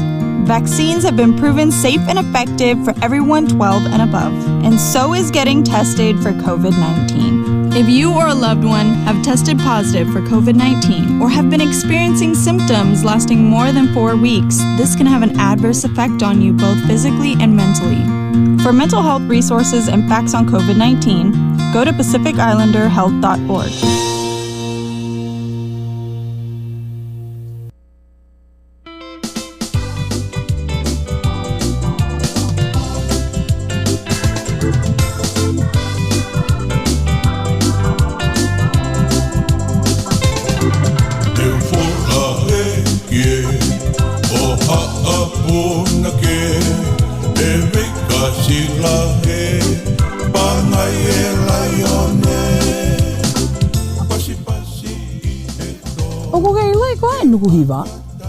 Ikai, koe vai nonu ia e tau whangakui o katoa ia ono aho mono pōni pe whakasae nisa aho no ngā hui He e kuinu ngo fua ahonoanga.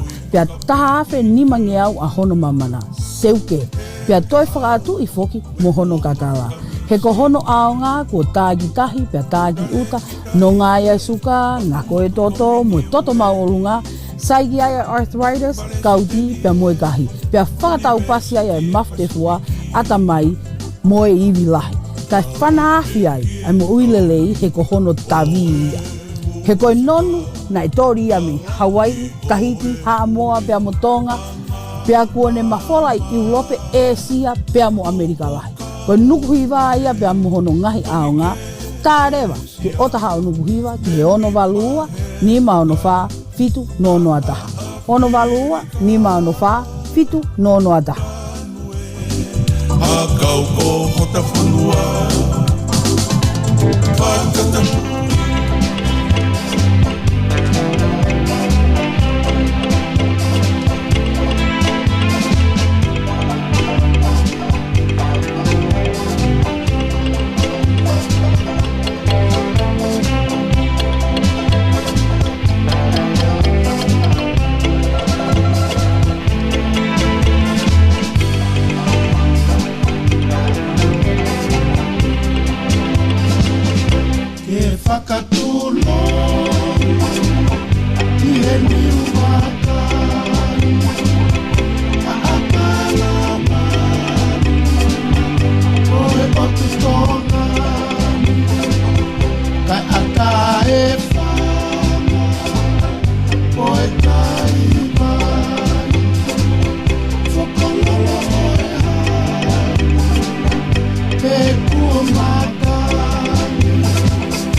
Radio Vake Tali Folau ke tau taimi o se tau mini te tahataha pea mei he hong fulu I toi ngā tuko ne taimi o au ke taimi tahataha. Whahoko I pe foki ai whataha koe ni e o atu ia I he Vake Tali Folau whekau aki pea mo e COVID-19 ai e whahoko I Ethnic Media Group. Pea lea ai e kakai o kunao I he frontline ka kau ai toke tā, taha kau toke tā, kai o mafoke kau nesi. Kau kiai pea mo e kakai pea me e pot ngau e ako, kau whai ako.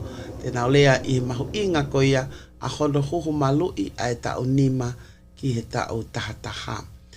Ka koe taha ngahi o ngongo ko ia pea me he ABC News, so kupe he o kule koti ai mahina ko ia ko September, ko mahina ia ne toko lahi taha I e kakai ne nao kuiti pe ne nao nofo pe me he ngawe I Amerikani whakatoa.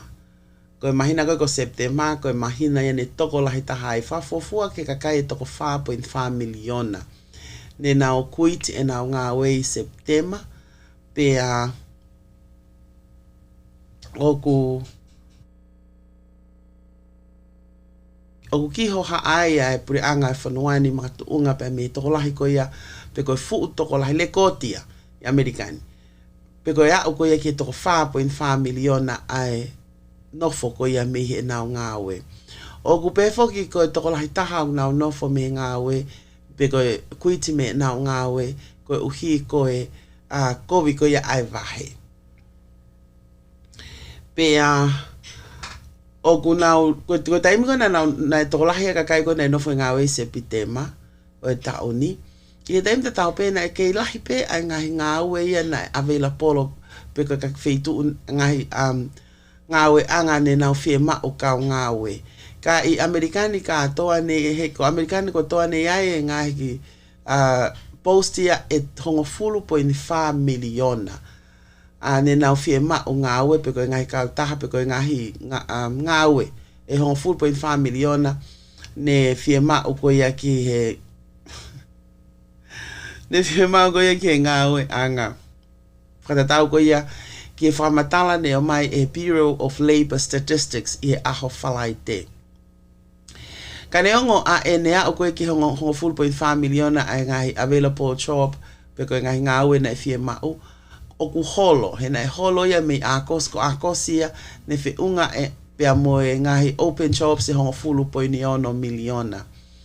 Ko e ngai feitu koe o toko lahi ai whie mao ai kakai ki ngā we, ko e ngai health sector pe koe ngahi ngā we ko ia whikau aki pea moe mo ui lelei pe koe pot ngai mo ui, ai whanuani kawat kiai pea moe ngā we I ngai sector I he state pea moe local government. O ku whahafo ki pea me he tangata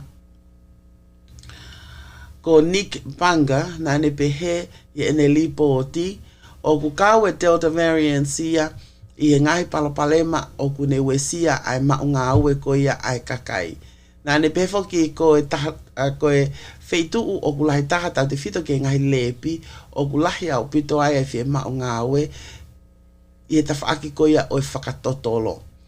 Una ulo foko o katopa ko lipoti ko ia ngawe I o katopa na e ki I tatau pepe mo September ai tokolahi ko e kakai o nau kuiti ai nau ngawe I e taim tatau pe o nau pehe ko e uhinga o ku to e stanga uhinga o to e sisi ia ngai ai whie mao ngawe makatuunga pe a mei he ngahi kautaha ko e ni pe ko e ngai hospitality industry ai a koe ngai hotere, ngai wharekai, o gune, I kai ke toi fu utokolahi, pe kui kai ke toi whie mau, fu loko whie mau hanga awe ke ngai kautaha koe ni, pe ane holo pe he ai mahina koe a ko sepi te ma, ai whie mau ngā awe.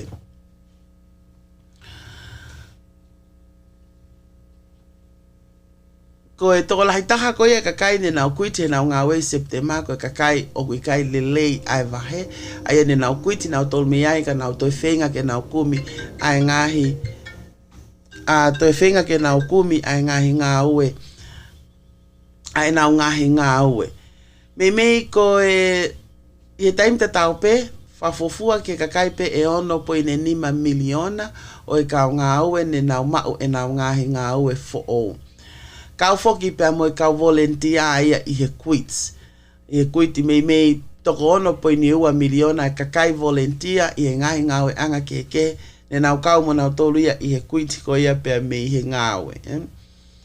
O ku pe foki I lolotonga ko ia ai e tau whekuki pea mo e mahak auha ko ni ne lau I miliona kakai ia ne nau si drop out pea mei he ngawe pea I he time te tau pe o koe whatongia ia pure anga ke nau whapapau pa ke nau whenga ho nau lele taha ke toi o mai hanga hi ngā ue ke kakai koe ni ne mole e nau ngā ue. O gu nau pefoki koe tokolahi taha whawhianaki ke whewhine pa mo tangata o gu mei tokolahi ange ai kakai whewhine o kue sia I he ngā ue anga I he taimini. I o katopa o e tauni ai a koe mahina kua o si ia, ne mei whafofua ke kakai e toko 3 miliona. ai ka kai fefine ne mole a e nau ngā we makatu unga pe me he COVID-19. Aia ko e nau whamatala ko ia o mai e tau whatokanga iai ai lahi au pito ka kai o ku li aki e nau ngā we pe o ku kuiti e nau ngā we anga makatu unga pe me kai ke sai ai vahe. O nau pe foki koe hahano aanga e na wō ngā aue ka o kui kai ke sai ai wahe pe o alu ke toi whakaututu ke toi mamafaange ai koloa tau te whito ke koloa me a kai e ngai ahoni i kai ngata pe Californiani ka i he state ko toa pe i Amerikani. Taha ngai ngongo o mai ia e he CNN News. Ko tau wakai ko ia ki he COVID-19 o haufoki ki ka kai toko 5 miliona ko malolo me COVID-19 i mamani whakakatoa. Pea i Amerikani pe ko au ki ka kai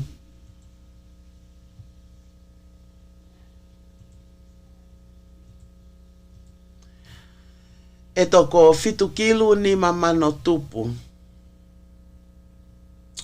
Ko nau malolo pe me he COVID-19 aia ko whamatala ene o ko mai me Johns Hopkins University Center. Pe seti ono walu po ni nima o tau tahaua pe toi lahiange ko os kakato e nau huhu malu i Amerikani whatatau ki whamatala o mai e senta ko ia ki he Disease Control and Prevention pe ko CDC iPhone 1. I Colorado, ko tari e Colorado ia ai COVID-19 booster ki he kakaina lahi, pe ne whahaia i he governor ko ia Colorado, ko Chad Police, aia na ne whahai ai tutu uni atu a Pulelulu, ke state ko toa o Colorado, o whiema o ia ke huhu malui i he booster shot ai kakaina lahi ko toa pe.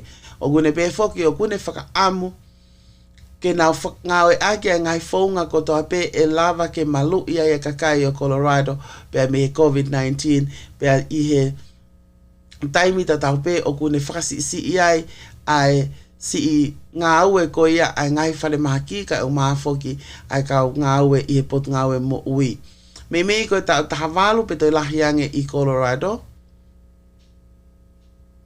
ko nau o si mau ai huhu malui pai o Pfizer ka o mafoki a Moderna pe i e mahina e ua ko ia ko osi ne toi tolahi au pito kakai ne na uma upa mo Johnson & Johnson o gune pe foki e he e ki kovana ko ia o Colorado o gune whakaloto lahi ia to taha lahi koto ape la lahi koto ape ke nau kau ki he huhu malui ka tau te fito ki he booster shot a uko e ki ahoni e feitu uni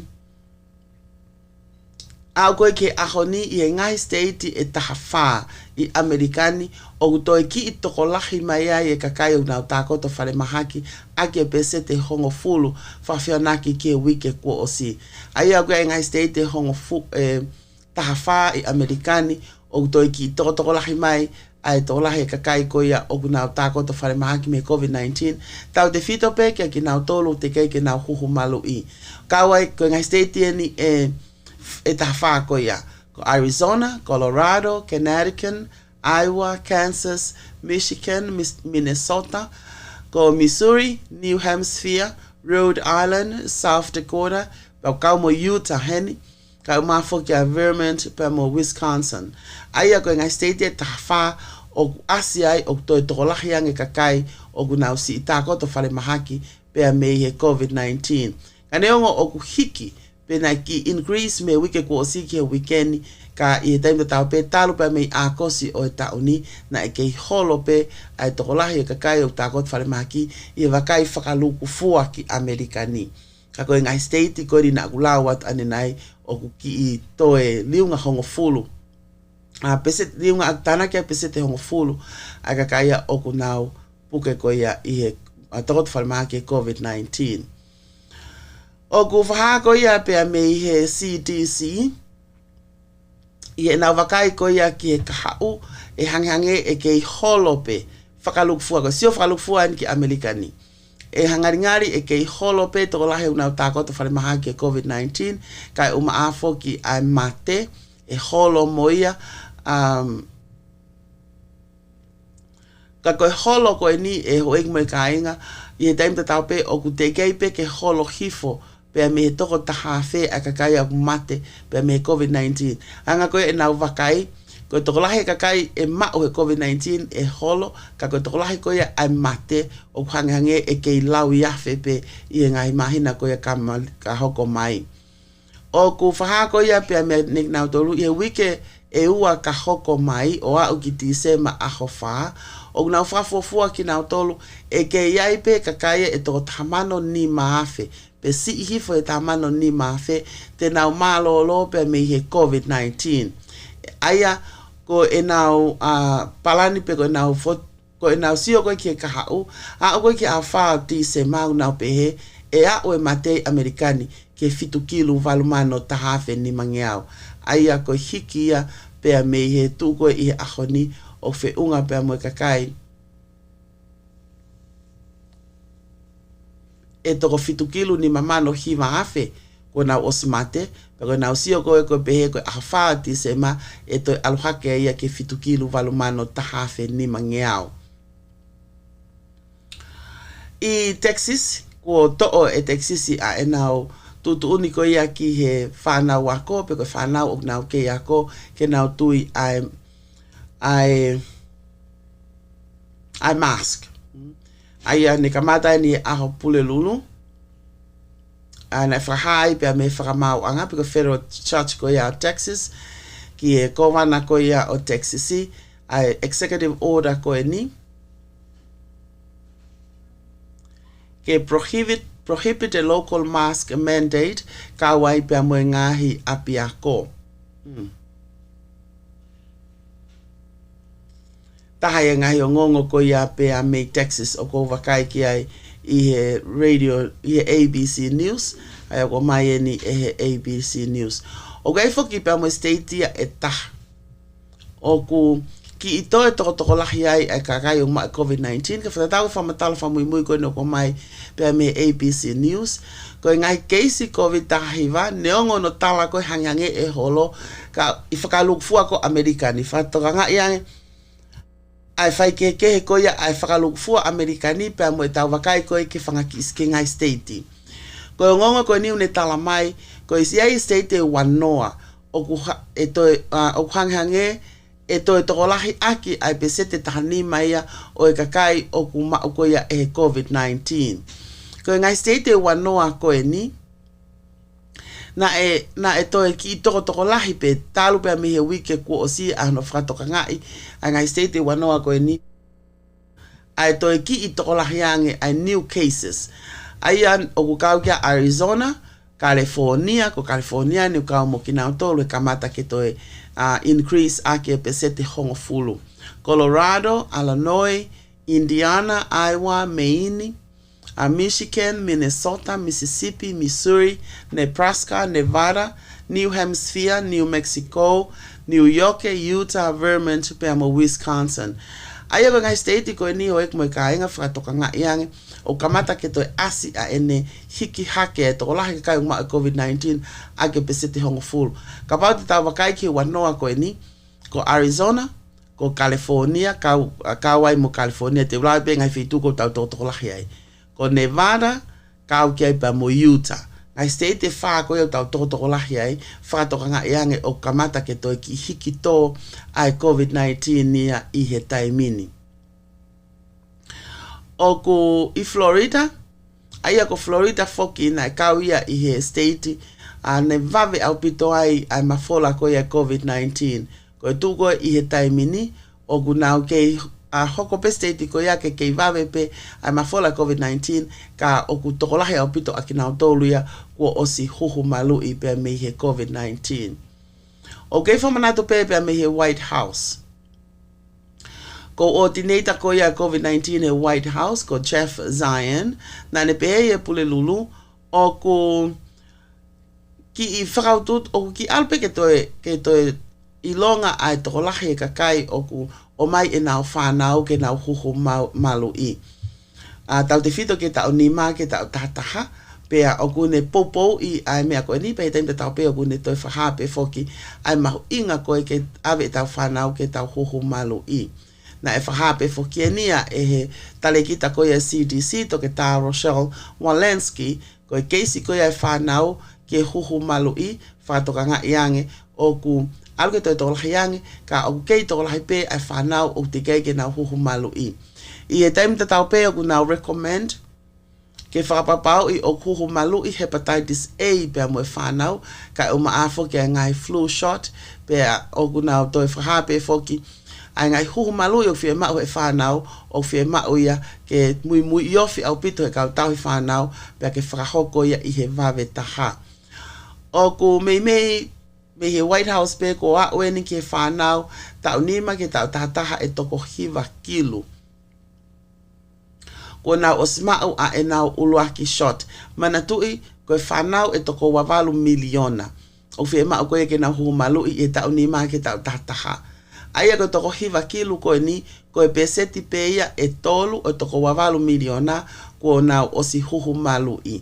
Pe ko uluaki huhu pen. Ulakuhu malu I pen. Aia oku osiai pa mo kakai pe mo whanau e toko fitu kilu o nau lolotonga I he system ko ia o appointment ni ke nau huhu malu I ka o kei whamanatu pe me he White House o kei fie mao pe ke toi toko lahiange ai whanau ko ia o ku nau huhu malu I. Ka I Florida ia I he wahenga lahi taha ko ia o Florida, aia ko Miami-Dade County. Ko osi to'o e kinau tolu ia ai whakangatangata ai tutuni ko ia ki he ke mask, aia ko osi whakaata ia I aho tūsite ki he whana wako ke na wō ki ako o I kai fie mao a e nau mask. O ku makatuunga foki ai liliu ko ni ai tutuni a Florida I taha o e ngahi wahenga lalahi o Florida. Ko uhi ko e tokolahi ange ai whanau ko na huhu malu I pia au toi lelei ange foki he ko katoa e kau ngau e kotoa I e ngahi api ako kotoa pe mo ngahi ofisi ako kotoa pe I Miami o ku osi huhu malu ia pia ko ia ai o ku nau pe he o ku whakaata alewa ki nau tolu ia he kai toi fufie mau ia ke nau huhu malu I. Taha ia ngahi o ngongo pe a mehi Amerikani whikau aki mo COVID-19. Hange ko mene ulawe kia nai o gai pe ngai state o kutoi ki tokolahi mai ai e kakai o nau tako to whale maki. Tau te fito ki e kakai ko ia o te kai ke nau huhu malu I. Aia o ku mei o nau pefo ki kapau ko e tau example ak pe kapau ko e tokolahi e kau tako to whale maki o toko te au o ku tokolahi hake I e toko ono ngo fulu ia o ku nau te kai ke nau huhu malu I ki nau tolu ia. Pe o ku te kai ke kakato e nau huhu malu I. Aia o mau inga au pito ki tau toe to kangange.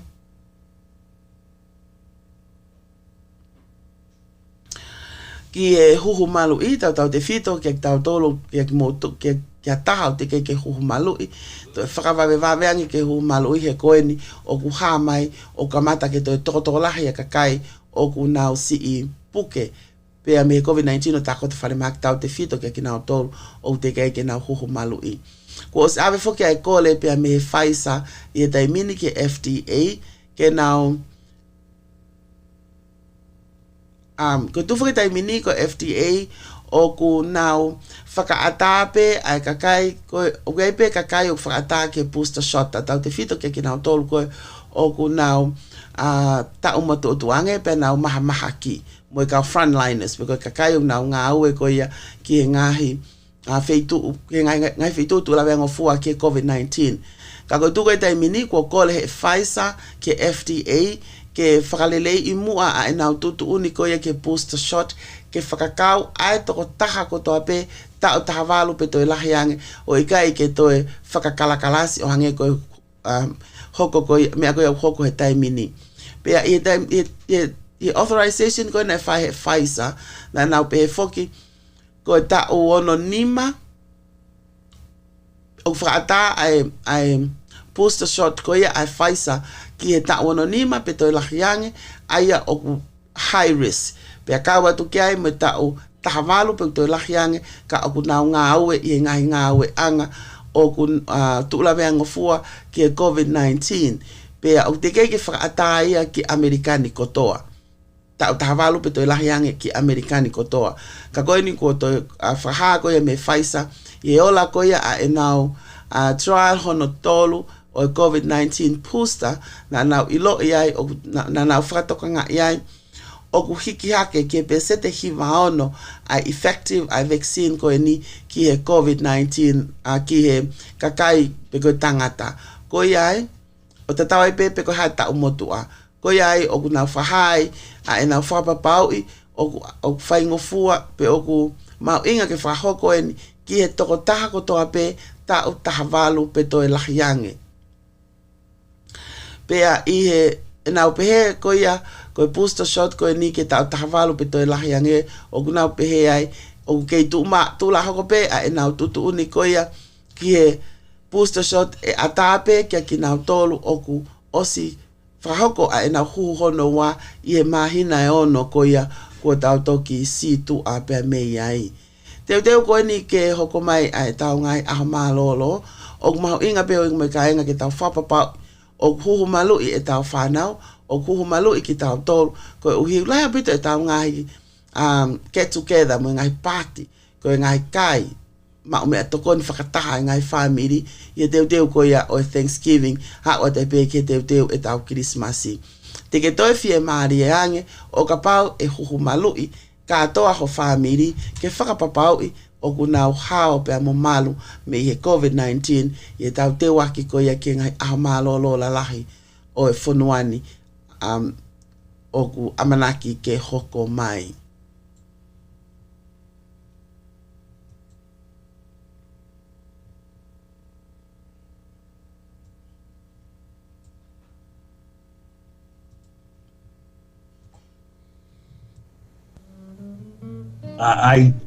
I think it's almost certain to last for another 6 to 9 months, and it could well last longer.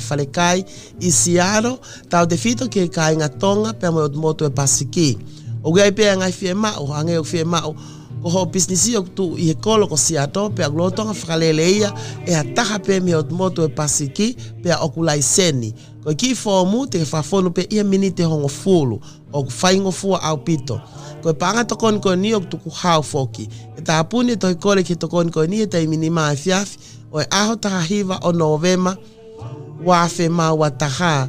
Ko website ke ma o form kole ko www.cidpda.org/recovery fund. Ki whakaikiki whitu takleva ki emaili cidbizrelief@scidpda.org. This is NBC Bay Area News Now. I'm Marcus Washington. Development Authority.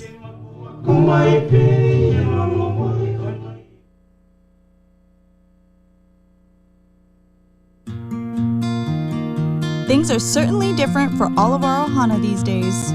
Vaccines have been proven safe and effective for everyone 12 and above, and so is getting tested for COVID-19. If you or a loved one have tested positive for COVID-19 or have been experiencing symptoms lasting more than 4 weeks, this can have an adverse effect on you both physically and mentally. For mental health resources and facts on COVID-19, go to pacificislanderhealth.org.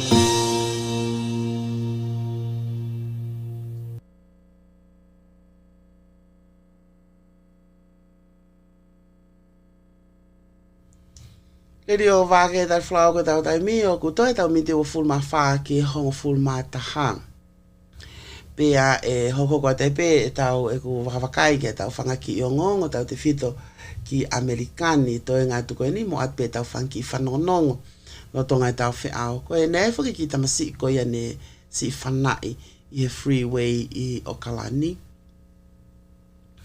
Ko e ki tamasi ko ni na e si I tau mahina ua tolu me tau ua kana si he ka pe ia I ene me alele I freeway lele ko me alele pe si tau ai fana one si I malolo o te ai pe ke ma o to taha ia ko na ne fai ai fana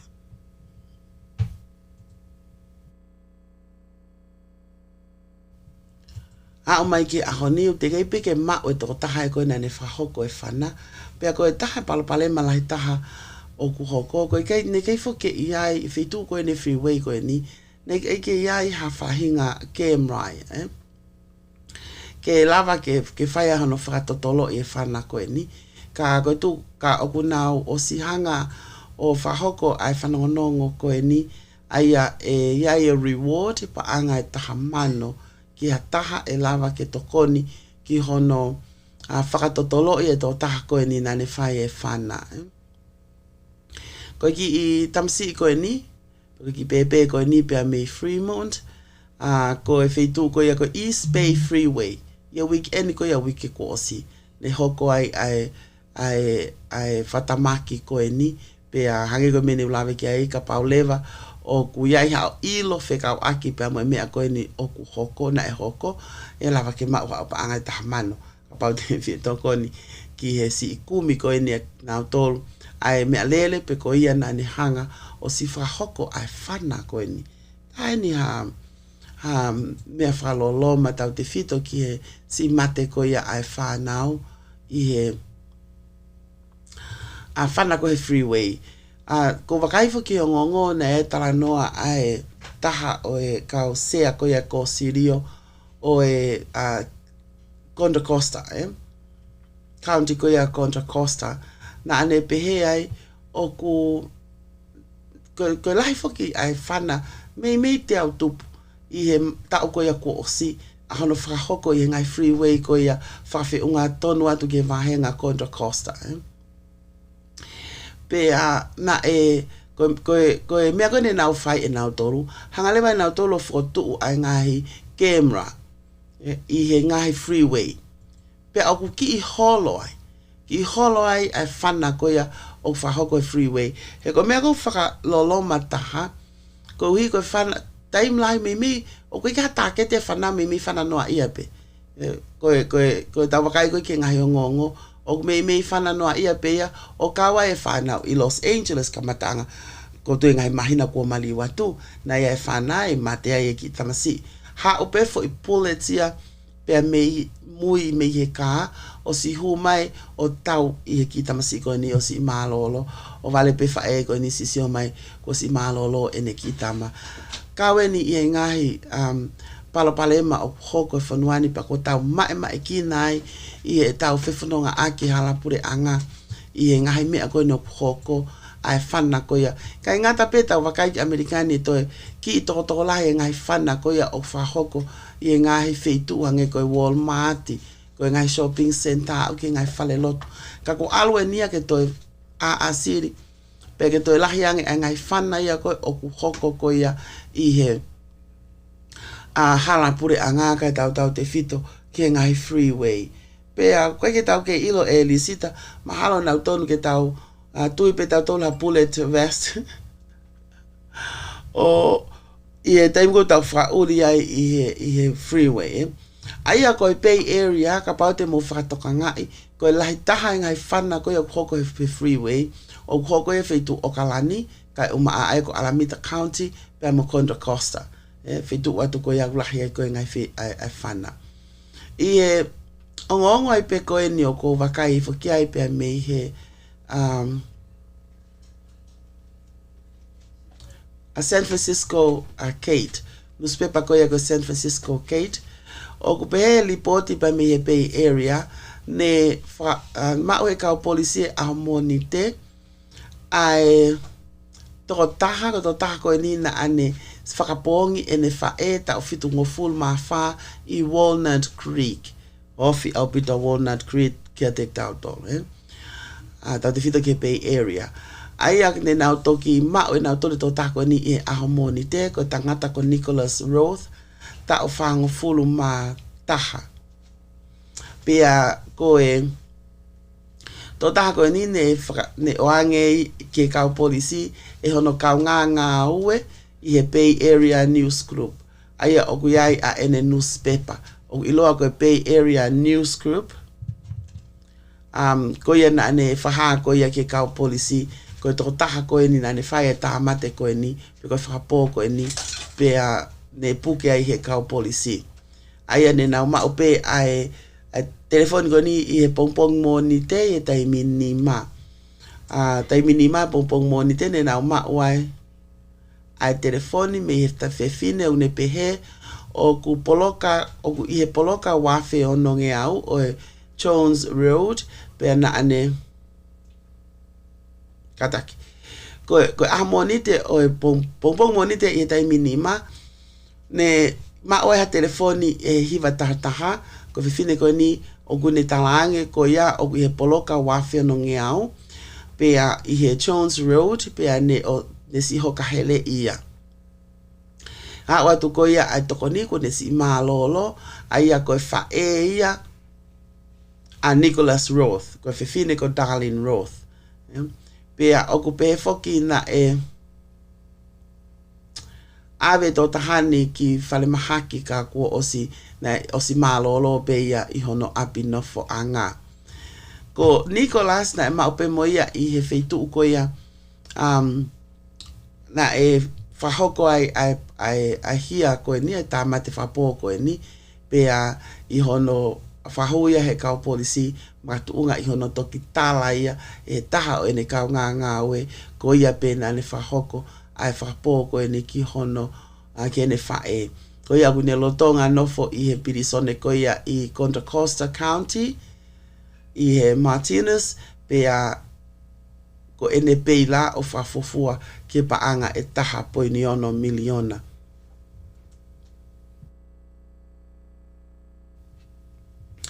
Ko e ngahi hia ko en pa mo ngahi whapo whalilifu ko e ni o wenk mo kainga o koko pe I o tau ngahi feitu o tau tolahi tahai o tau kainga tonga.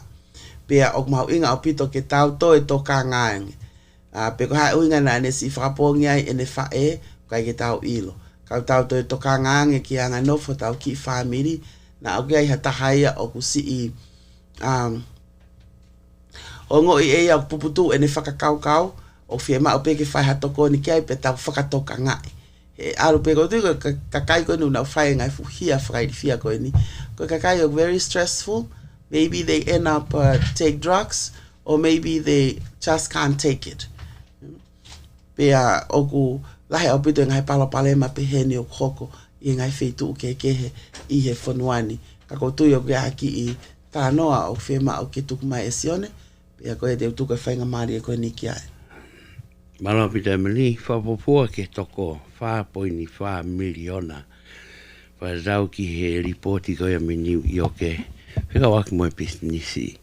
Aia koe toko 4.5 miliona koe niga tahai anga he database ko tuku mai. Aki nau tolu o e kakai matu aki kuiti pena.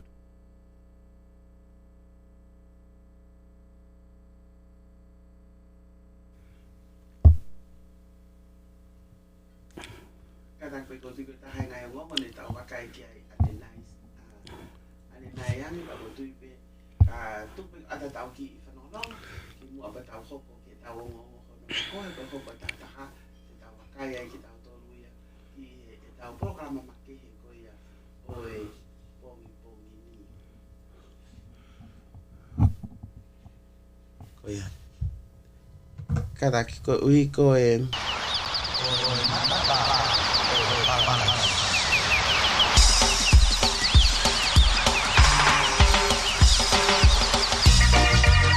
Alasi le puha ko e kumana ia. Kata ua mai waka o mateki a koe, kua ke mateo teo nai? Kale he honi, na whawhalala peki o tuputupu lea whanua. Me puha, pe o ke pehete ulawa tuputupu le whanua ke ngangana hi whapaanga ki whai a koputu, mawe ke utoho ma whai mana ia hadai ni.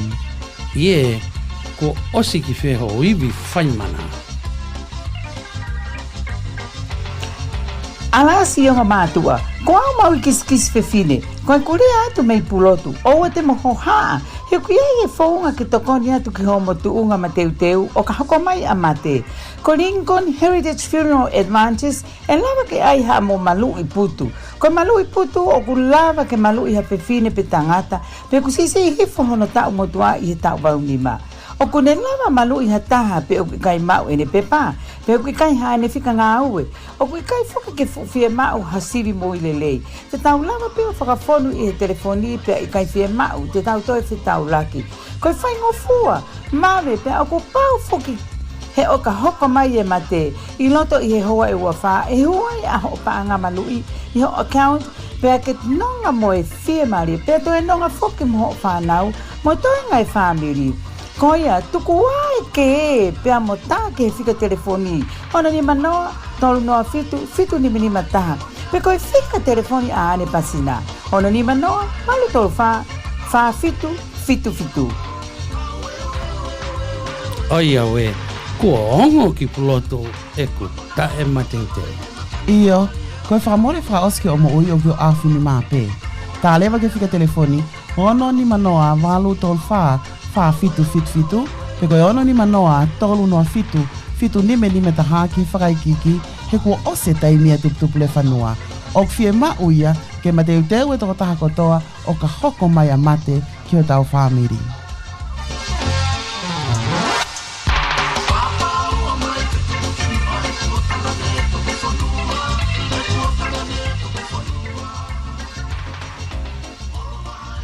Radio Vake Tali Folau tau tai miu toi mi tong full maua ke hong full ma taha ka i ta taha tau wakai ke tau proklama make he koia ku whawhi ki motor ke mo kau mai ki ai lahiange e tau ilo ko lelei ange ia ai mea kotoa pe. Ko e whamanata tai pe ko ai fiafi i e taimi walu ki hiva e whahoko taimi hiva ki hong fulu.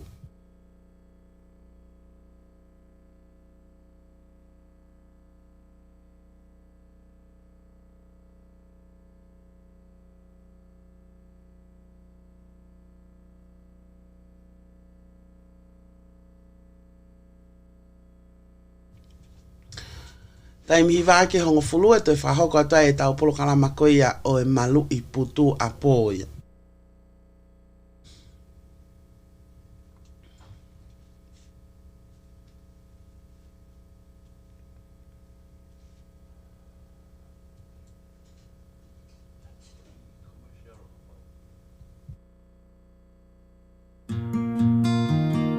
Things are certainly different for all of our ohana these days.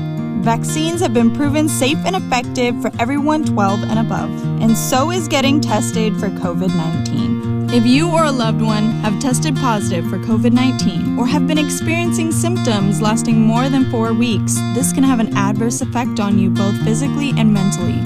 For mental health resources and facts on COVID-19, go to pacificislander.health.org.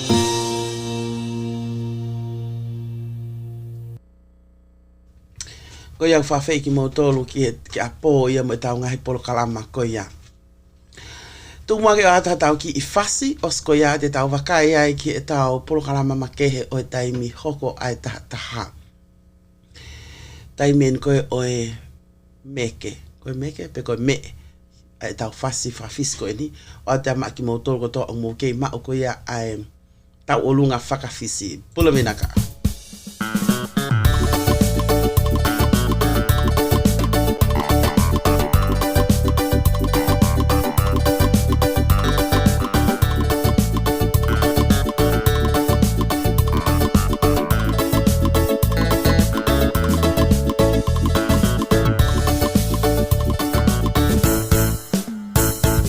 Lutu na kapi kamani si royani barabi kola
see our first speaker has arrived, Dr. Jennifer. Thank you, Jennifer. I just want to make sure the visual and audio channels are working. How is the weather in the East Bay? Good morning, Sandy. The weather is pretty good here. Close the curtains so I can't see it. But it's nice. At least the sun is out and it's not raining. Hopefully you can hear me well. Yes, we can hear you perfectly. I thank you so much. And, I was mentioning before you joined an article that was in the Wall Street Journal this morning about what to do if your 11-year-old turns 12 after the first dose. Should the 11-year-old turn 12 get the 12-year-old dose or the 11-year-old dose? And it really, these are questions one would just never consider asking unless one had an 11-year-old. But then my colleague said, well, I have a 17-year-old, and the same applies. Absolutely. We may ask our resident science expert, Dr. Gandhi, that question, but it is amazing the education we're all getting on things like that we took for granted, like shots, like flu shots, vaccines. Absolutely, we're all learning far more than we expected in a short period of time. Yes, absolutely. It's not exactly comparable, but when the foreclosure crisis hit and when the economic collapse was looming and it looked like we were going off the cliff,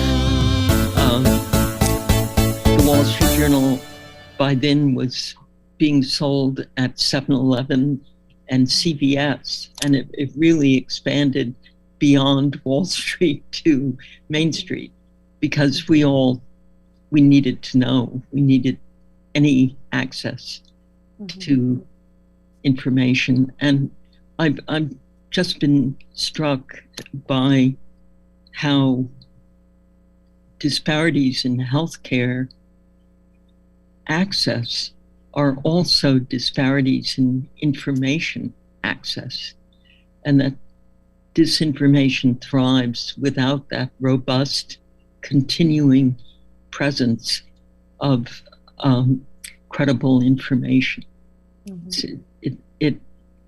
And yet you read a lot of descriptions of new public health initiatives, and it's very rare to see a lot of attention paid to communication. It's true. So, hi, Maria Miraz, thank you for joining us early. Let me introduce you to your fellow panelist, Dr. Jennifer Miller. And Maria Miraz is with a remarkable parent empowerment group, the Parent Academy in Los Angeles, training parents how to navigate with the schools. And Dr. Miller is a pediatrician in the East Bay with a very wide spectrum of serving a very wide spectrum of parents and kids. So, and nice to see you in person, Sandy. Very good to see you. And I'm looking at the logo for your parent. I can't quite see. It's Parent Engagement Academy. Parent Empowerment Academy. Engagement Academy. Great. Okay.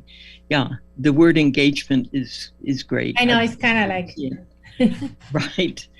So now we're waiting for our school nurse, Ms. Sandoval, and our science expert who's joined a number of our panels, Dr. Monica Gandhi.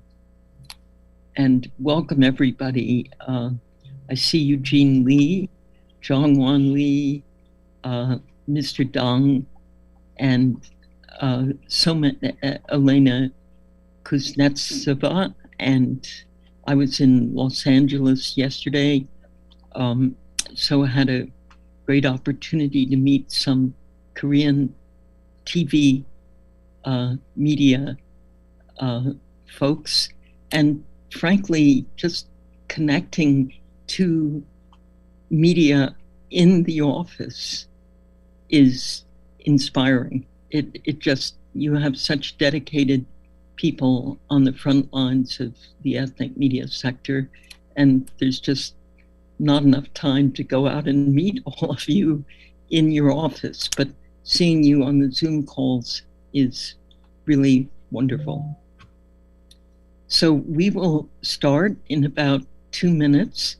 Sunita, welcome, and Pilar, welcome, my two co-collaborators on our briefings. Sunita, do you think we should give Dr. Gandhi a call? I'll call her right now. Okay. Hi, Mr. White from Tennessee. Welcome. And Fatma, welcome from Los Angeles. And Emily Tofu, thank you for joining. I hope you were able to use the audio from the Monday briefing on your radio show. That's terrific. So we'll start, but I always like to make sure our first speaker is on the call and has Ms. Sandoval joined. I think she might be joining us later, Sandy, since she was at the end of the call. She's at the end of the briefing, and I just spoke to Monica, who said she's jumping on right now. Terrific. So this is being live streamed, and in about 2 minutes, we will pull the curtain back and start the formal briefing. But it's always wonderful to have a few minutes to do some shout outs. I see Mr. Abdullah on the call, that's great. And Mr. Advincula from Atlanta, many others who are not visible except for their names. Recording in progress.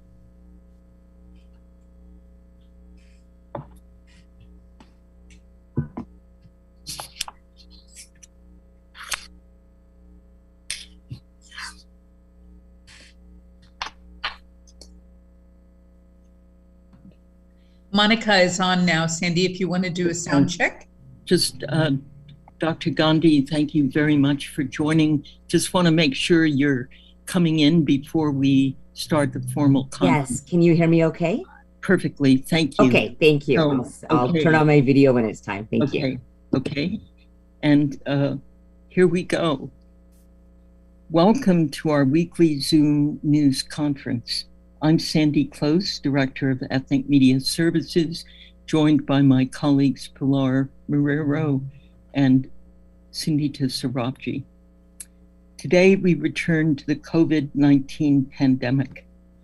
Our focus is the effort to vaccinate some 28 million 5 to 11-year-olds in the United States, and by news accounts, some 700,000 5 to 11-year-olds have been vaccinated as of the first week.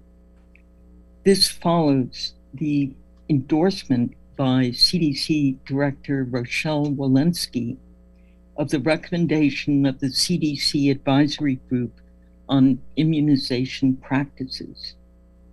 Infection rates have begun to inch upward, we read in California media. Could this new drive mark a turning point in the battle to contain the pandemic? What are those on the front lines with our kids seeing 1 week into the campaign? We welcome 4 speakers, beginning with Dr. Monica Gandhi, an MD and professor of medicine at UC San Francisco's School of Medicine. Dr. Gandhi, thank you very much for joining us again. We also welcome Dr. Jennifer Miller, a pediatrician with the East Bay Pediatrics. We welcome Maria Elena Meraz, founder and director of the Parent Engagement Academy in Los Angeles, and we welcome Madison Sandoval, a nurse who has worked in Bay Area schools.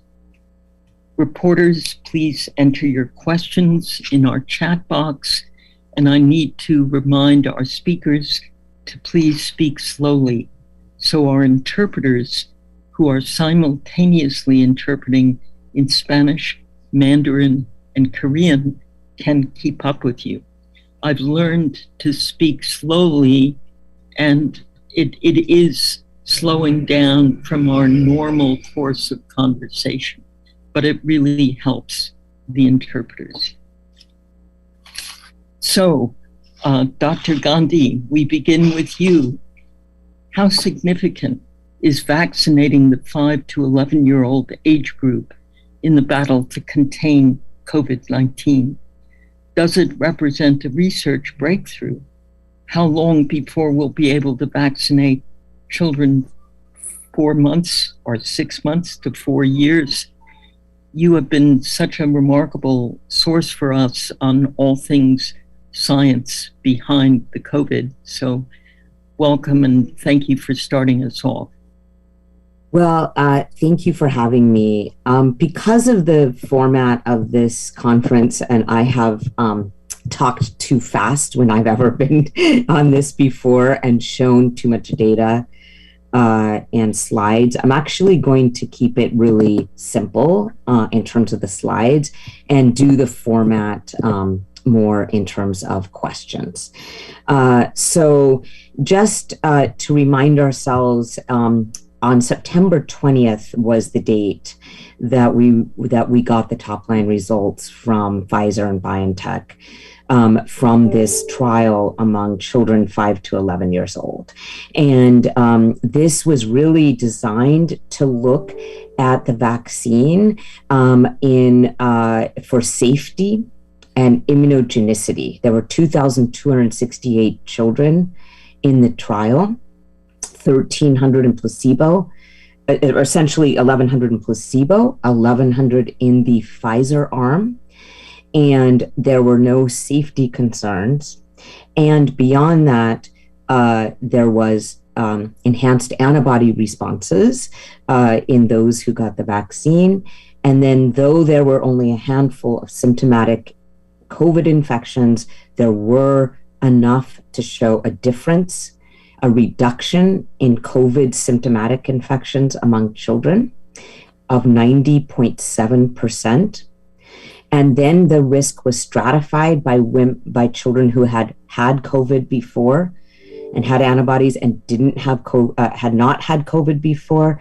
And there was no difference in outcomes among children with natural immunity in the placebo arm, meaning those who got the salt shot still did not get symptomatic COVID, which is why I think we have to talk about some subtleties of administering the childhood vaccine.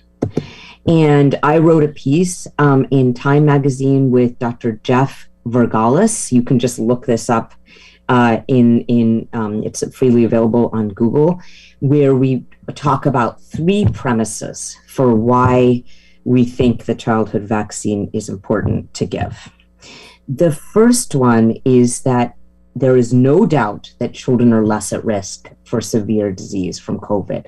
In fact, it is sometimes the failure to have recognized that has led to unfortunate consequences in our society, like prolonged school closures in some states in the United States, and prolonged school closures in many places around the world, despite UNICEF and multiple organizations talking about the dangers of prolonged school closures for children.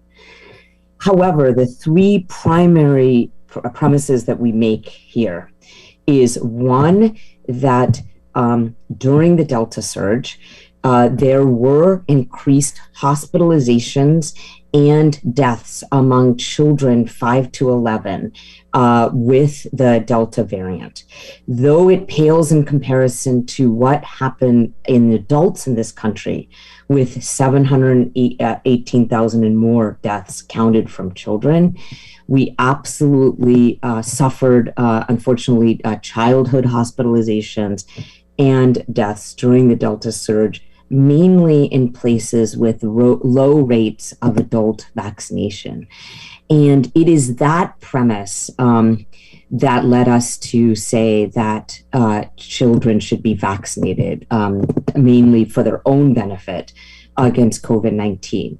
Why? Because even though the risk is lower, and it is the 8th leading cause of death during the Delta variant surge in children, it was the 8th leading cause of death in this country. If you had a shot, if you had a pill that would prevent any other cause of death among children, accidents or cancer or the other leading causes of death, we would take that pill or that shot if the medication or the product that we were giving is safe. And that's what I will talk about next. The second reason that we make the premise in this article, which we'll send around after this, is that it absolutely reduces transmission to others for children to get vaccinated. And the aspect, and why is that important? That is important because we all live in communities and we live with older parents and grandparents, and that is an absolutely acceptable reason, as long as the vaccine is safe, to vaccinate children. And the reason that that's so important is that 28 million children in this country are 5 to 11. It is disappointing, but we have not gotten to the adult vaccination rates that we would have hoped. And more and more of us becoming immune will help control the pandemic. And then the third premise that we make in our paper is really actually how to administer the vaccine. And the reason that I want to talk about that is I think that parents are concerned about safety, and I'm going to talk about that next. Parents are concerned about safety and the dosage, and I want to talk about that next. Because I think that there are ways to ensure that we have maximal safety of this vaccine, and also administer it.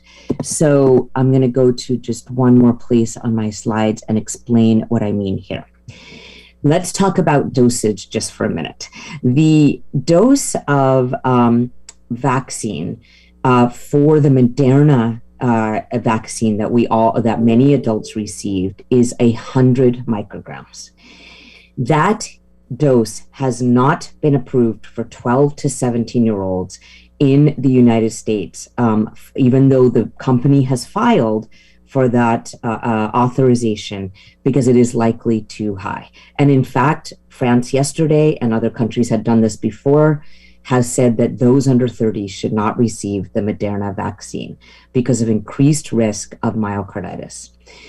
So because of that, it is not 100 microgram dose, and that is not something that we need to think about in terms of dosage. So what is the dose of the vaccine for the children? Well, the dose for adults for the Pfizer vaccine and for 12 to 15-year-olds is 30 micrograms. So that is the dose that 12 to 15-year-old will have received, and that is the dose that adults will have received. However, the dose for the children 5 to 11 is 10 microgram.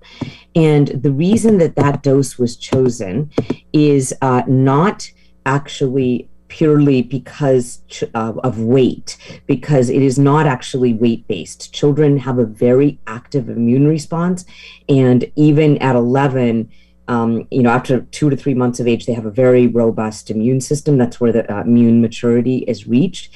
And they will respond actively to even less of a dose. So that was the FDA and Pfizer's listening to the FDA recommendation that when they were testing it, they were going to test higher doses of the vaccine in 5 to 11. And the FDA told Pfizer, no, don't do 20 micrograms. Let's stick to 10 because of the rare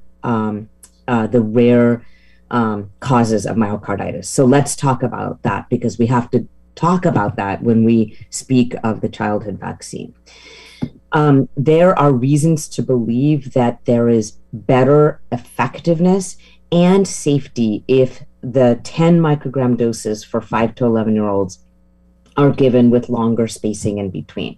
This is not a CDC ACIP recommendation. This is a recommendation that I make as an infectious disease doctor and someone who is familiar with principles of vaccinology, that 3 weeks between doses are very short. In fact, only the rabies vaccine has 3 weeks between doses, but usually a principle of vaccinology is to give the prime dose and then a booster or the second dose later to give time for the immune response to form.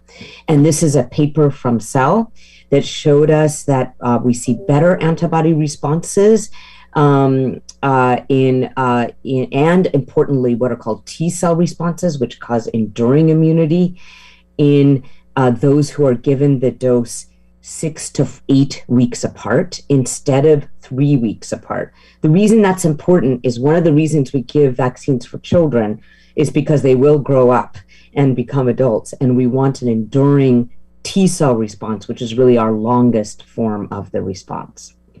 The second reason is we have clinical effectiveness data now. This is data from the Institute in Quebec that shows us that Canada, which chose to give doses further apart, 8 weeks apart, from the majority of their population, to actually get more doses into arms earlier to save lives. They found, this is data from their from Quebec that shows that 3 weeks between the first and second doses of the Pfizer vaccine was 82% effective, but waiting 7 to 8 weeks was 92% effective. And that wasn't just against hospitalizations, but even any infection in the nose, for example, because antibody responses are elevated by the increased spacing between doses. And then finally, in terms of the risk of myocarditis, again, have not seen this heart inflammation in the 5 to 11-year-old study, but it was a small study. We have now large rollout program data from countries of older individuals, for example, less than 29 or less than 19. And in Israel, this is data from the New England Journal on October 6. You can see that males specifically after the second dose had an elevated risk of myocarditis, 16 to 19 years. Again, this is the Pfizer 30 micrograms. But in in Israel, the dose was given 3 weeks apart. In Canada, this is data from Alberta on October 8th, the risk of myocarditis was much less. They did not stratify it, unfortunately, by males or females, but was much less when the dose was given across age groups, when the dose was given at a longer interval. So I will stop there and answer any questions. That is a lot to absorb. Thank you very, very much. And thank you for speaking so slowly. Really was very easy to follow what you were saying. The first question comes from Sunita Sarabji. Sunita, do you want to ask your question?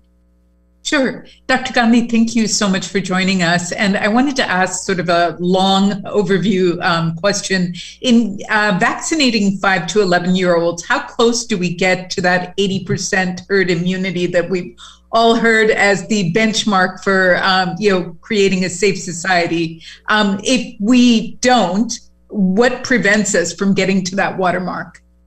Well, it's a very good question. And I will say that you will hear the phrase herd immunity has really disappeared, unfortunately, after the emergence of the Delta variant, only because in strict definitions of infectious disease epidemiology, this highly transmissible variant made it difficult to think that we will get to herd immunity. Instead, we will get to a concept in infectious disease called control. And what control means is that we will always actually have to be vigilant about vaccinations and treatment for those who decline vaccination, which very thankfully 2 antiviral treatments are on their way in the next month and a half. But what control means is that we vaccinate as much as the population as we can, and have immunity in as much as the population as we can, which keeps the virus to lower levels. It is true that 5 to 11-year-olds being vaccinated would, in our country, be extremely helpful, because we are still at about a 68% full vaccination rate across the country among eligibles over the 12, and really did not change as much of that equation as we had hoped through the Delta variant. And so the 28 million children will add more to our immune pool and have the virus be able to find fewer and fewer susceptible hosts. Natural immunity also will, in a very difficult way, will also lead to more immunity in the population. Thank you for that. Our next question comes from Henrietta Burrows. Henrietta, can you ask your question? Thanks so much, Sandy. Dr. Gandhi, you might very well have answered my question. I recently received a booster shot, which was 50% of the regular dosage. And I was wondering how the dosage for children compared. And I think you said something like it's 10% if it's Pfizer? Well, so you received a Moderna booster, and that means that you got a 50 microgram dose, because the Pfizer booster is the same dose as we get for the first and second doses. So the way to think of the dosing is usually Moderna is 100, but the booster that's been approved is 50 micrograms, so 50% of that dose. Pfizer is 30 micrograms for all over 12, and the third dose, if you get a booster, is 30, that same 30 micrograms. And the Moderna vaccine has not been authorized in this country for 12 to 17-year-olds because 100 micrograms is likely too high for that age group. And in fact, again, France just yesterday said they will not be administering Moderna to anyone under 30 because of increased risk of myocarditis, especially in males. So Pfizer is what's the preferred agent for anyone 12 to 30, at least in other countries. And in this country, the only agent approved from 12 to 17 years old. And for the little ones, the 5 to 11, it is a 10 microgram dose, and the 6 months to 4 years dose that's being examined, and we will have data on in maybe a month and a half, is a 3 microgram dose. Okay, wonderful. And what is it for teenagers? Teenagers, it is actually the same. It is the 30 microgram dose that we give adults for Pfizer. That's the only one approved for teenagers in this country. It's the same dose. Okay. Thank you. Wonderful start to our briefing, Dr. Gandhi. I'm going to move on to our next speaker. I do want to welcome our speaker who's just joined, Madison Sandoval. Thank you. We are delighted to have you also on the conference. And also we have a question which is very important relating to how parents from Latino communities are responding. And I think our third speaker will be able to address that directly. So now we go to Dr. Jennifer Miller. And really happy to have a perspective from a pediatrician on the front lines. And I would like to just start by saying that You have a very wide spectrum of parents and kids you serve. Hearing from you on the reactions you're seeing, your key concerns about this group, and why this campaign is so vital in your view. So Dr. Miller, thank you. Good morning. Thank you so much for having me. I'm really happy to be here. What am I seeing in my office? I'm seeing a wide variety of things. It's quite striking, actually. Dr. Gandhi mentioned that September 20th, the shots became, well, the research came out that the vaccine would be licensed for children. And parents started beating my door down. We received phone calls and emails and text messages of families that were just eagerly awaiting the vaccine for their children. They were very excited to be able to come in. Kids are never excited to get vaccines, and now kids were excited to get vaccinated. They were comparing when they could get vaccinated versus when their friends could get vaccinated. And so I was very gratified to see so many families that were eagerly awaiting the shot. Families were looking forward to being able to resume some semblance of normalcy in their lives. They could not worry about having to isolate and quarantine. They could be able to spend full time at school and not worry about getting sick. Families could think about traveling together as the holidays come. And so one group of patients were very eager. And then there's the other group of patients who have been more cautious and more hesitant. We definitely are seeing this more commonly in communities of color and minority communities, but not across the board. All my hesitant patients are not necessarily families of color. But these families took a pause, and they really were interested in waiting and seeing. They say, well, I'm vaccinated. I believe in it. I believe in science. I know I'm vaccinated, but I'm afraid. I'm afraid to get my children vaccinated. I'm afraid because they might have long-term consequences that I don't even know of now. I'm afraid because they may have side effects. And I'm afraid to have that power to make that decision. Some conversations out and about are about fertility. Families are concerned that there's going to be some impact of fertility if we give the vaccine to children.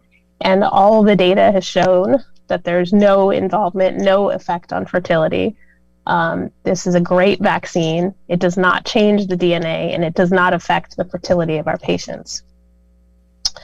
They're also worried, as Dr. Gandhi mentioned, about myocarditis as the inflammation in the heart. And so some of them say, I want to wait and see how that goes. We know that the COVID virus itself causes myocarditis. And of the patients who did get myocarditis that got vaccinated, they were all generally mild cases. They were cases that went away on their own, and they were cases that did not have long-term consequences. So I've seen both groups in my office, which has been quite interesting. The wait and see group has concerned me, has bothered me, because in the last 20 months, I've experienced dealing with such high numbers of suicidality, depression, and anxiety. So not only are we dealing with a pandemic because of COVID, but we're dealing with a mental health pandemic. We're seeing that these children and adolescents who have been removed from everything that they know is normal, their schoolwork, their peers, their sports, their clubs, their activities, are depressed and anxious. They're worried because they've lost family members to COVID. They're sad. They're depressed because they can't be around their friends because their families have been so worried about spreading the virus.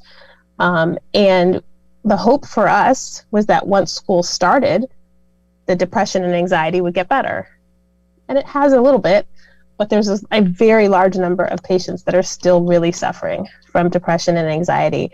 For the first time, I have an 8-year-old patient who's cutting, self-harm, because her anxiety is so high. I have patients that have been admitted to the hospital for suicidal thoughts or suicidal gestures. I was talking to a provider this morning. My first appointment of the day was a patient who was depressed and anxious. And I was talking to another provider, and she said, that's everybody I see all day long. So I know that these kids are suffering from mental health issues, and they need to get back into school full time. My concern about families that wait and see, or families that don't want to get their kids vaccinated, is that we're going to continue to see this mental health crisis. My concern is that families are going to be so afraid that they're not going to vaccinate their kids, and they're going to keep them out of school. And that worries me, because I know these kids need to go back to school. They need to resume their normal lives. The other thing that we're seeing that concerns me is the educational disparities. We know that a whole group of kids lost out a year of education, and that's a concern. And them, we have kindergartners that didn't learn how to read because they were on Zoom. And we have, kids that with special needs that didn't get their services. They didn't get their occupational therapy and their physical therapy because they weren't in the schools. And so we know that these educational disparities occurred much more commonly in families of color. And it concerns me, if those families do not go out and get vaccinated, that these kids will continue to fall behind and won't be able to compete with their peers. We know that, or I saw, that families of affluence were able to hire kindergarten teachers, or able to hire teachers to create a pod for their kids so that they didn't fall behind, even though they weren't in school. But I know that that did not happen in all communities across the board. And so it concerns me that if kids are not in school, we're going to continue to see this educational gap widen. And then the last thing I think is, how does this vaccine make a difference? How can it make a difference? Why does it matter if we vaccinate kids age 5 to 11? Like Dr. Gandhi said, kids do get COVID. We have over 6 million cases of COVID in kids in the United States. Thousands of kids were hospitalized for COVID, many of which were in the intensive care units in our country, and hundreds of kids did die from COVID. It is nowhere near as severe for kids as it has been for adults, not in as large numbers, but it's not nothing. These kids do get affected, both physically and emotionally. And so it is important to vaccinate them, to give them that protection. As Dr. Gandhi said, if there were another way that we could prevent kids from dying, we would do it. We give vaccines to kids to prevent disease. And this is another instance of an opportunity to give vaccine to prevent illness. The other thing is that a decision not to get the vaccine is a decision to get the virus. It's not going anywhere. It's going to be here. You're going to get it. And the hope is that if you get vaccinated, your disease is going to be more mild. You're not going to be hospitalized. You're not going to be at as much risk for death, for morbidity and mortality. And so we know that this vaccine prevents serious illness in kids just like it does in adults. It also helps protect the people around us. It helps protect our grandparents. It helps protect our mothers and fathers, our families with chronic disease. We know that in our communities of color, the incidence of diabetes and high blood pressure and high cholesterol is much higher. And those are the families and those are the communities that are adversely affected by COVID. It is so much more important for that community, for this community, to get vaccinated, because we have to be able to stop the spread of this virus. So it's important to protect yourself and your family and your children. And then the last thing is that we are seeing that the numbers are going up in California. They've started to uptick lately, which is very concerning, because in California, we're a better vaccinated group of people, but we're seeing that the numbers are going up, and that concerns me. We know that we were together at Halloween, and so we expect that some of the surge is due to that, but we know that Thanksgiving and Christmas and Hanukkah and the holidays are coming around next, and we know that that's when the flu typically spreads because people come together. So COVID will be the same, and it will spread when people come together. So it's also more important to get your kids vaccinated now, before the holidays, so that we can try to prevent the spread as much as possible. Thank you. Thank you. That was a terrific perspective from the front lines. We have a question from Anthony at Vincula. Anthony, do you want to ask your question? Yes. Dr. Miller, you have addressed this briefly. There has been a higher number of heart inflammation cases particularly among boys and young men. So if you were a parent, right, is that hesitancy valid? If you could address that. So parents' concerns are always valid. I always try to, validate what they say so they know that, they're asking reasonable questions. What I found both in educating myself and going to talks and hearing from vaccine experts around the country and the world is that myocarditis, COVID, the virus, causes myocarditis. And the myocarditis caused by COVID, the virus, is much more dangerous and much more risky for our patients. So what I have told families who have asked me about this is that there is a small chance of kids that are vaccinated. But although when Dr. Gandhi was giving her data, she said that they didn't have any cases in the vaccinated study. That is the reason I think that the study went on as long as it did, because they wanted to be sure that these kids weren't getting myocarditis. But that in the case.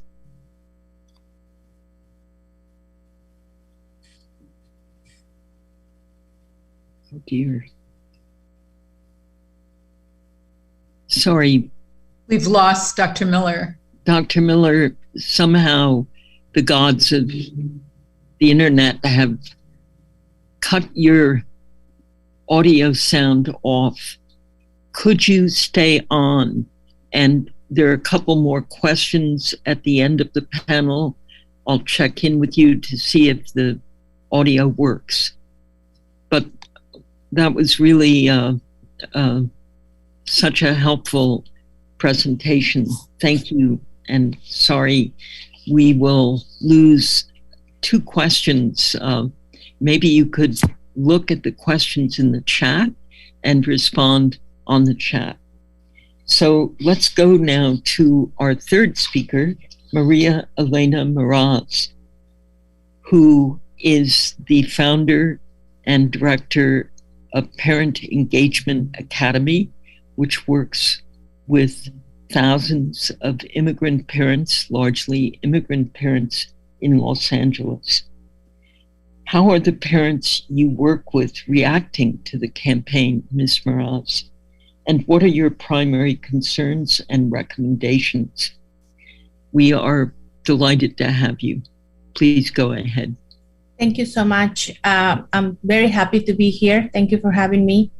Parent Engagement Academy, it's a community-based nonprofit organization, and we work every year with around 2,000 to 3,000 parents.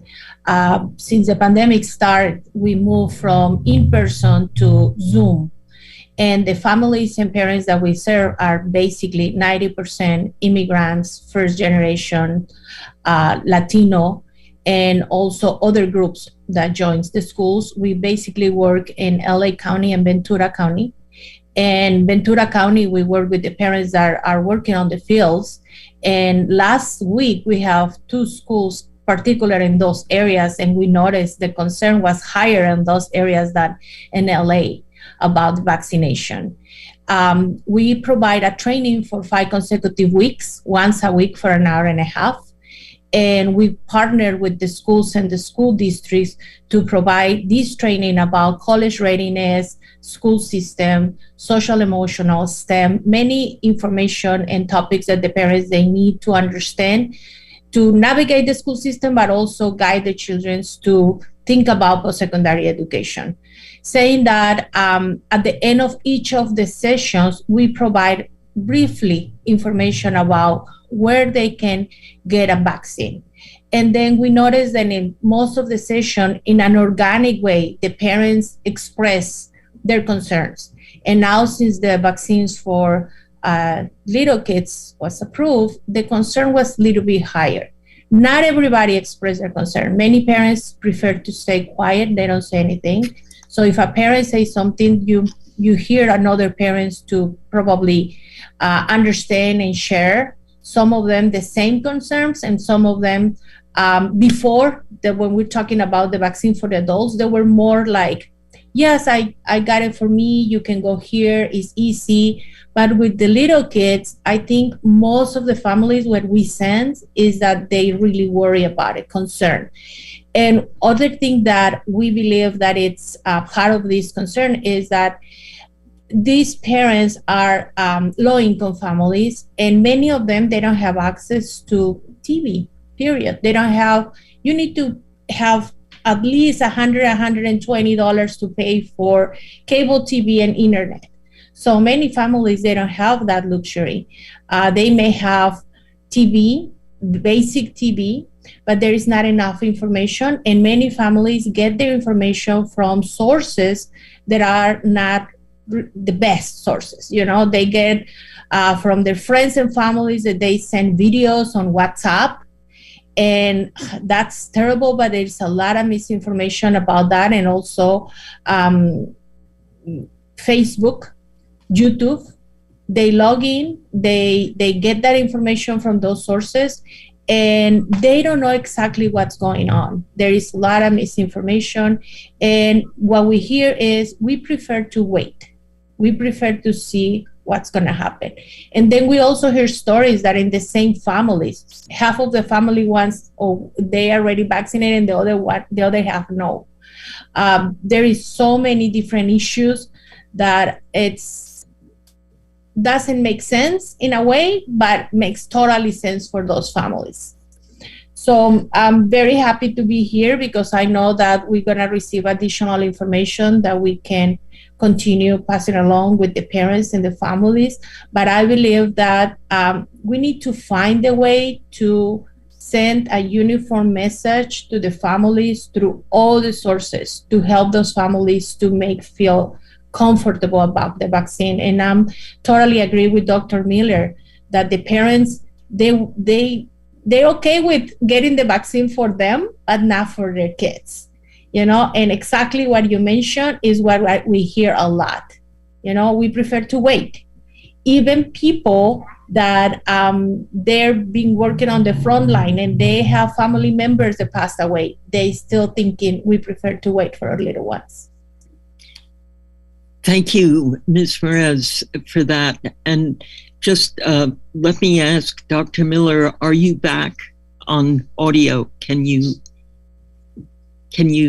speak? Just a minute. We'd like to ask questions of both of you. A final question to you, Dr. Miller, and I know you got cut off. Yes, apologies. But it would be important for Ms. Perez also to hear, what should parents expect in the way of reactions to the vaccinations their 5 to 11-year-olds are receiving?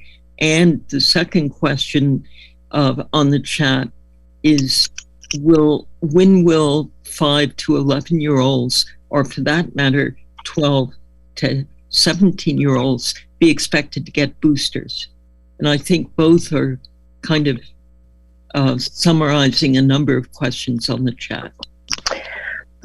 In terms of the side effects, generally we're seeing soreness at the site, sometimes a little redness or swelling, usually the next day, sometimes some fatigue or tiredness, sometimes some body aches.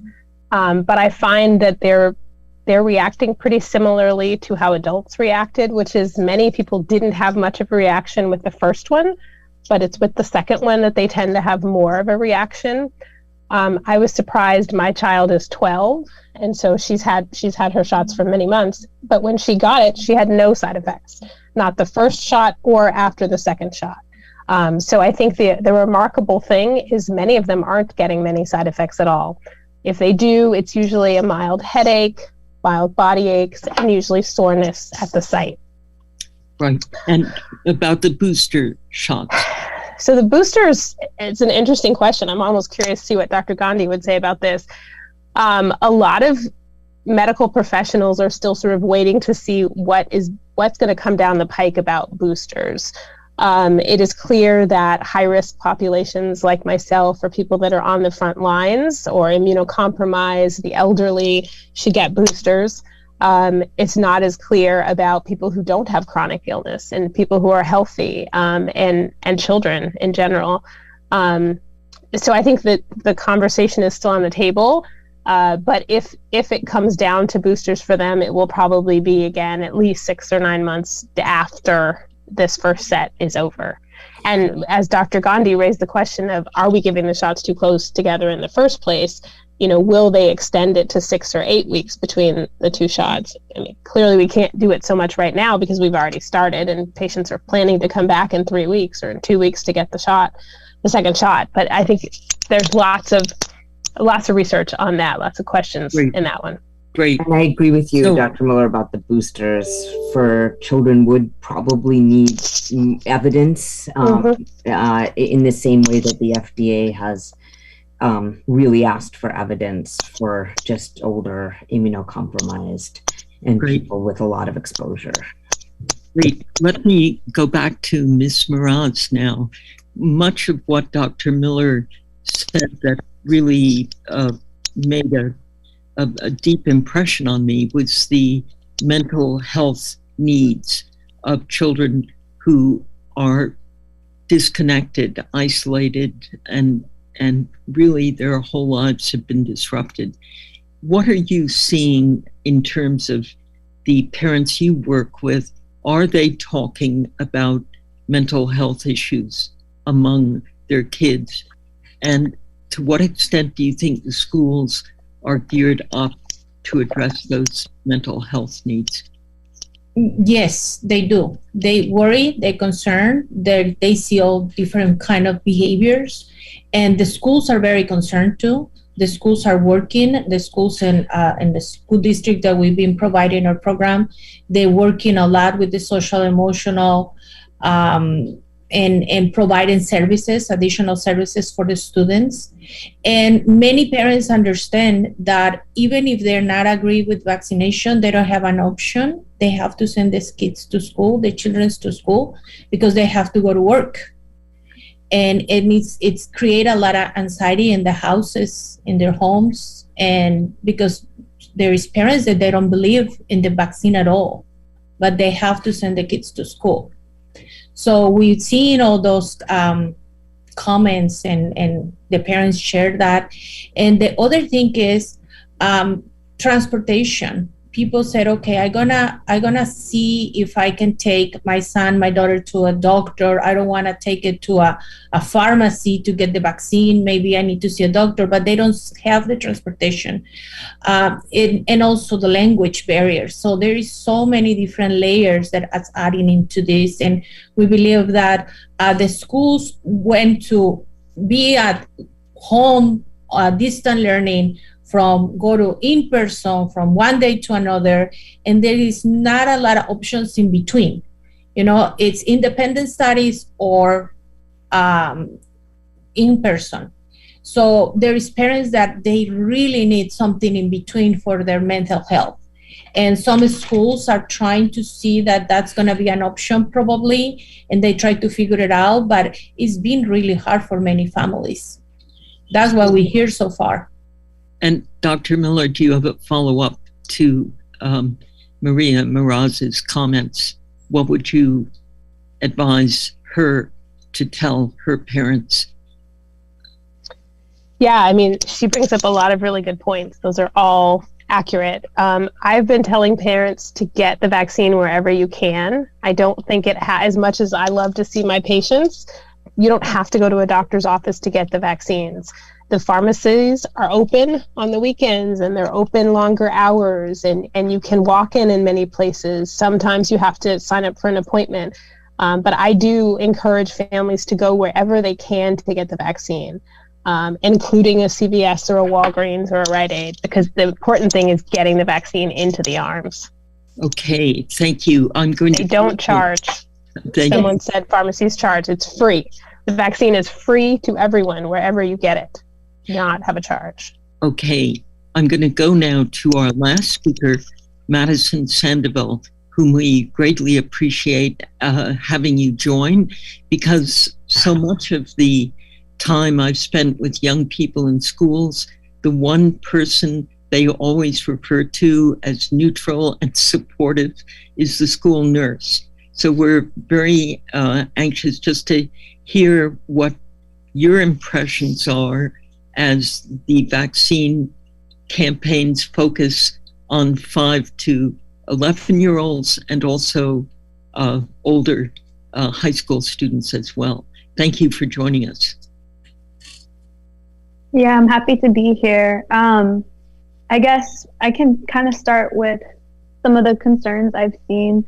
Also just want to say I just recently switched from school nursing to public health nursing, so I'm not there anymore, but this was within the last week.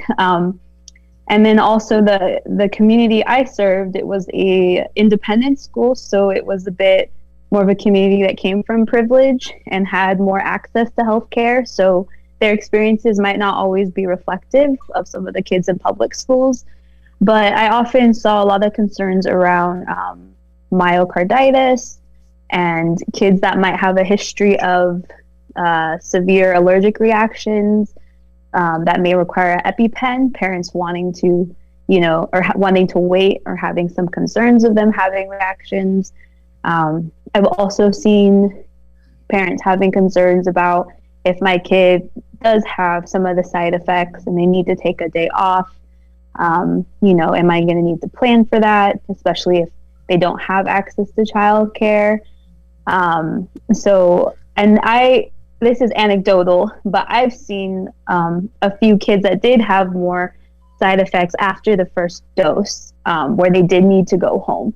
So, just have encouraged them to try to plan that their kid may need to miss school if they do get that first dose, especially because kids' immune systems are so robust.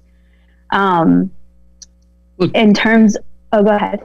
No, please go on. I've also seen, as mentioned, a lot of the psychosocial symptoms. For me, I will often get non-specific tummy aches and headaches or not feeling great, and it tends to turn out to be something around anxiety, maybe feeling overwhelmed by the lesson plan or feeling like things are moving too fast, or just anxiety about being at school in general. So I've definitely had to do a lot of partnership with the counselors and the teachers and the parents in terms of supporting kids through that. To what extent have you seen the reactions Dr. Miller described, where kids actually look at the vaccine as something positive in their lives, a kind of excitement surrounds it rather than the dread that I recall my kids had taking them for shots? I've definitely seen a lot of kids that see this is how they're going to get back to some level of normalcy, and like this is how they're going to feel safe in schools. And this is I've had questions. The most nervous question I had is the needle big? And I just say, no, it's no different than the normal needle that you get with the vaccine. But a lot of the kids are actually excited around, being able to get something that provides them with a level of security. And just because journalists are very nosy, why did you decide to leave school nursing and become a community vaccinator, health worker? What was the inspiration for that? I personally, I realized I love the public health side of nursing, of school nursing, and I love the school, but I missed working with underserved communities. So this position, I'll be with unhoused populations, and it just for me fits better. But I will definitely miss the kiddos. Will children who are 12 to 17 and are unhoused, maybe disconnected, can they access the vaccine without having an official guardian's approval? That's a good question. I'm actually unsure about that. I haven't had to deal with that. I know that for testing, they've allowed it for ages 13 and up. You can access it without needing a guardian's approval. For vaccinations, I'm unsure. But generally, if you are unhoused, you're a ward of the state. So you can get approval, I believe, through the judge. Great. Well, thank you for, and really, we may come back to you to hear from you on your experiences as a community vaccinator with the unhoused. Please know once you're on these panels, you're in the network for life. Okay, so thank you very much. Sandy, Yes. could I ask a quick question? Yes, of Madison. Go ahead. Of Madison, yeah. Madison, you know the dynamics of a schoolyard. Do you envision kids forming cliques, of the vaccinated and unvaccinated, or school bullying as a result of not being vaccinated? I can definitely see potential for that happening. And I think that's why it's really important for schools to just get ahead of that kind of dialogue and really focusing on, vaccines benefit, but also not assigning blame or shaming any child because it's ultimately not their decision. And that's why it's really important to do things like this for educating the parents to help prevent that. And then also just really extensively focusing on that social emotional learning and supporting each other through that is super important as well. Elena, do you want to answer that as well? You bring up a great point. Parents are expressing right now that there is a lot of cyberbullying and bullying, and it's been a great concern. All the parents are talking about that on the classes, and now I see that. I see that can happen. Because there is families that totally don't believe in vaccination. So that's I don't know what's going to happen in the future if we continue, because the kids are a reflection of the parents' behavior. So that leads to a final question for Dr. Gandhi. And Ms. Sandoval, you should see Dr. Gandhi's acclaim for your work as a school nurse in her school. She says, Maddie was the nurse in my children's school and wonderful. That's a great compliment. Thank you. Let me ask Pilar to ask an important question of Dr. Gandhi, which is essentially how to explain, and I know we've touched on it, but it is very concerning. You see the uptick in infection rates in countries and states that have high vaccination rates. And so it's very hard to make sense out of this if indeed we're advocating for vaccinations so that we will bring the infection rates down. And yet you see that slight rise. Am I correct, Pilar, in conveying your question? Yes, this is a very fair question. Essentially, we are definitely seeing increased cases. Now, what are cases? Cases are having the virus in your nose, some symptomatic breakthroughs among those who are vaccinated.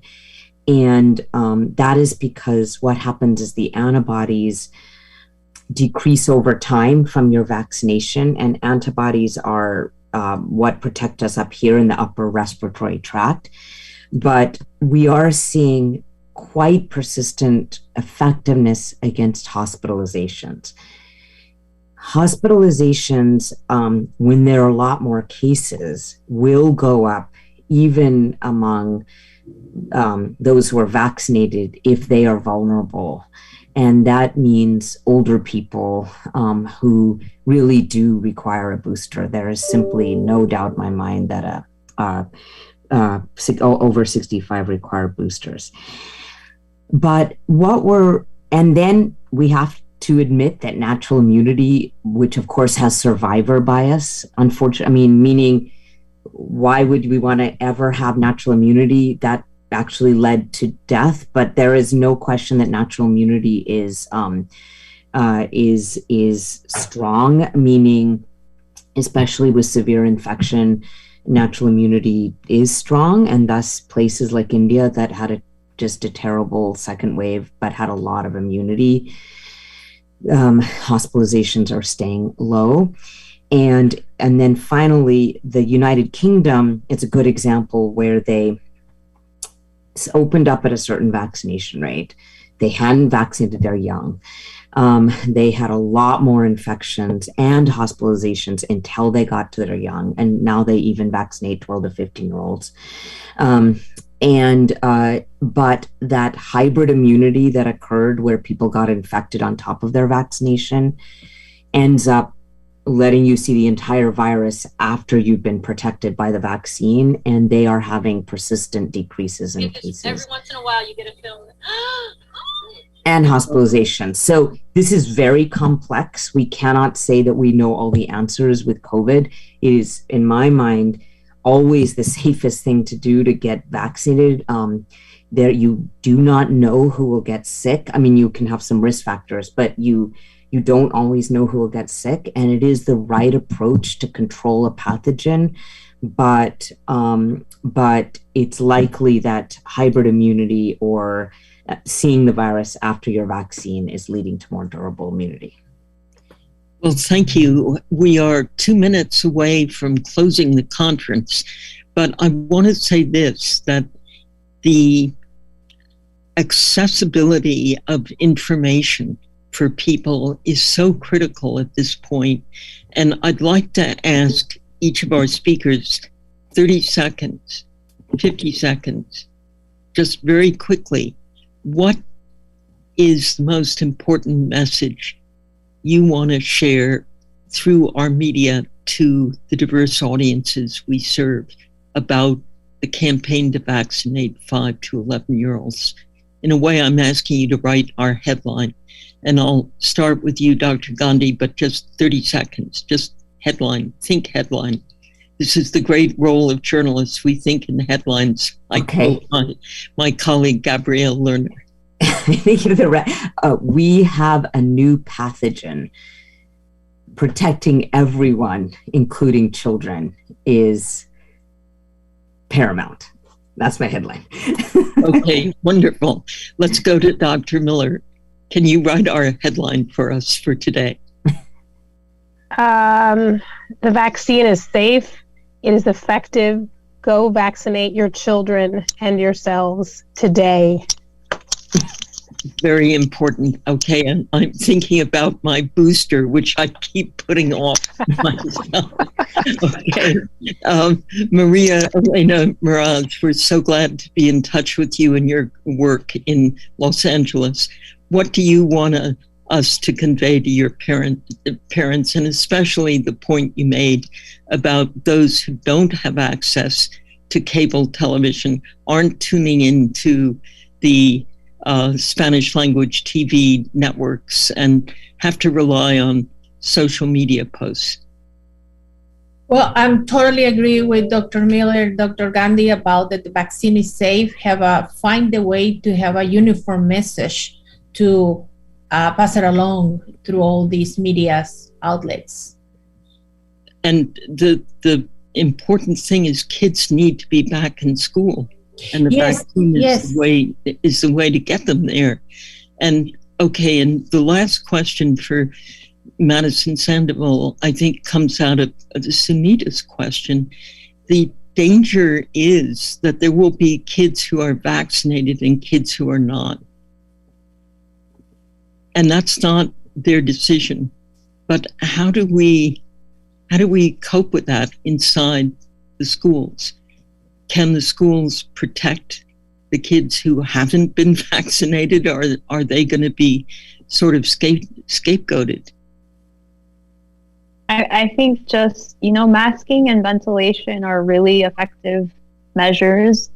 indoors for preventing the spread of COVID. So continuing to do that while not everybody is vaccinated.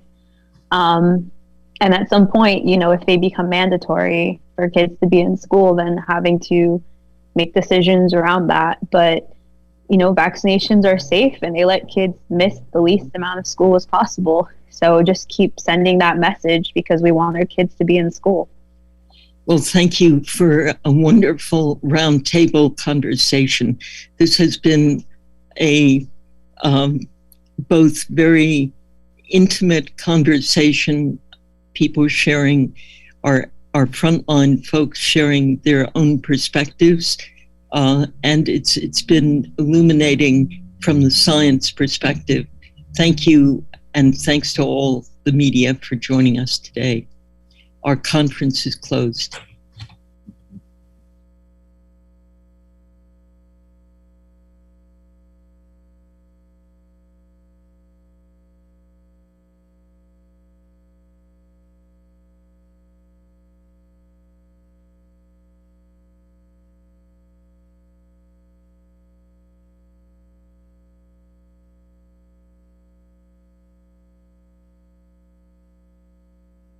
Le dio Vake Tali Folau tau taimi o si me tolu me taha wā hoi me kainga te tau ki I mālo lo henu me tau ngai proklama te tau tau koko atu anai nai ange mālo.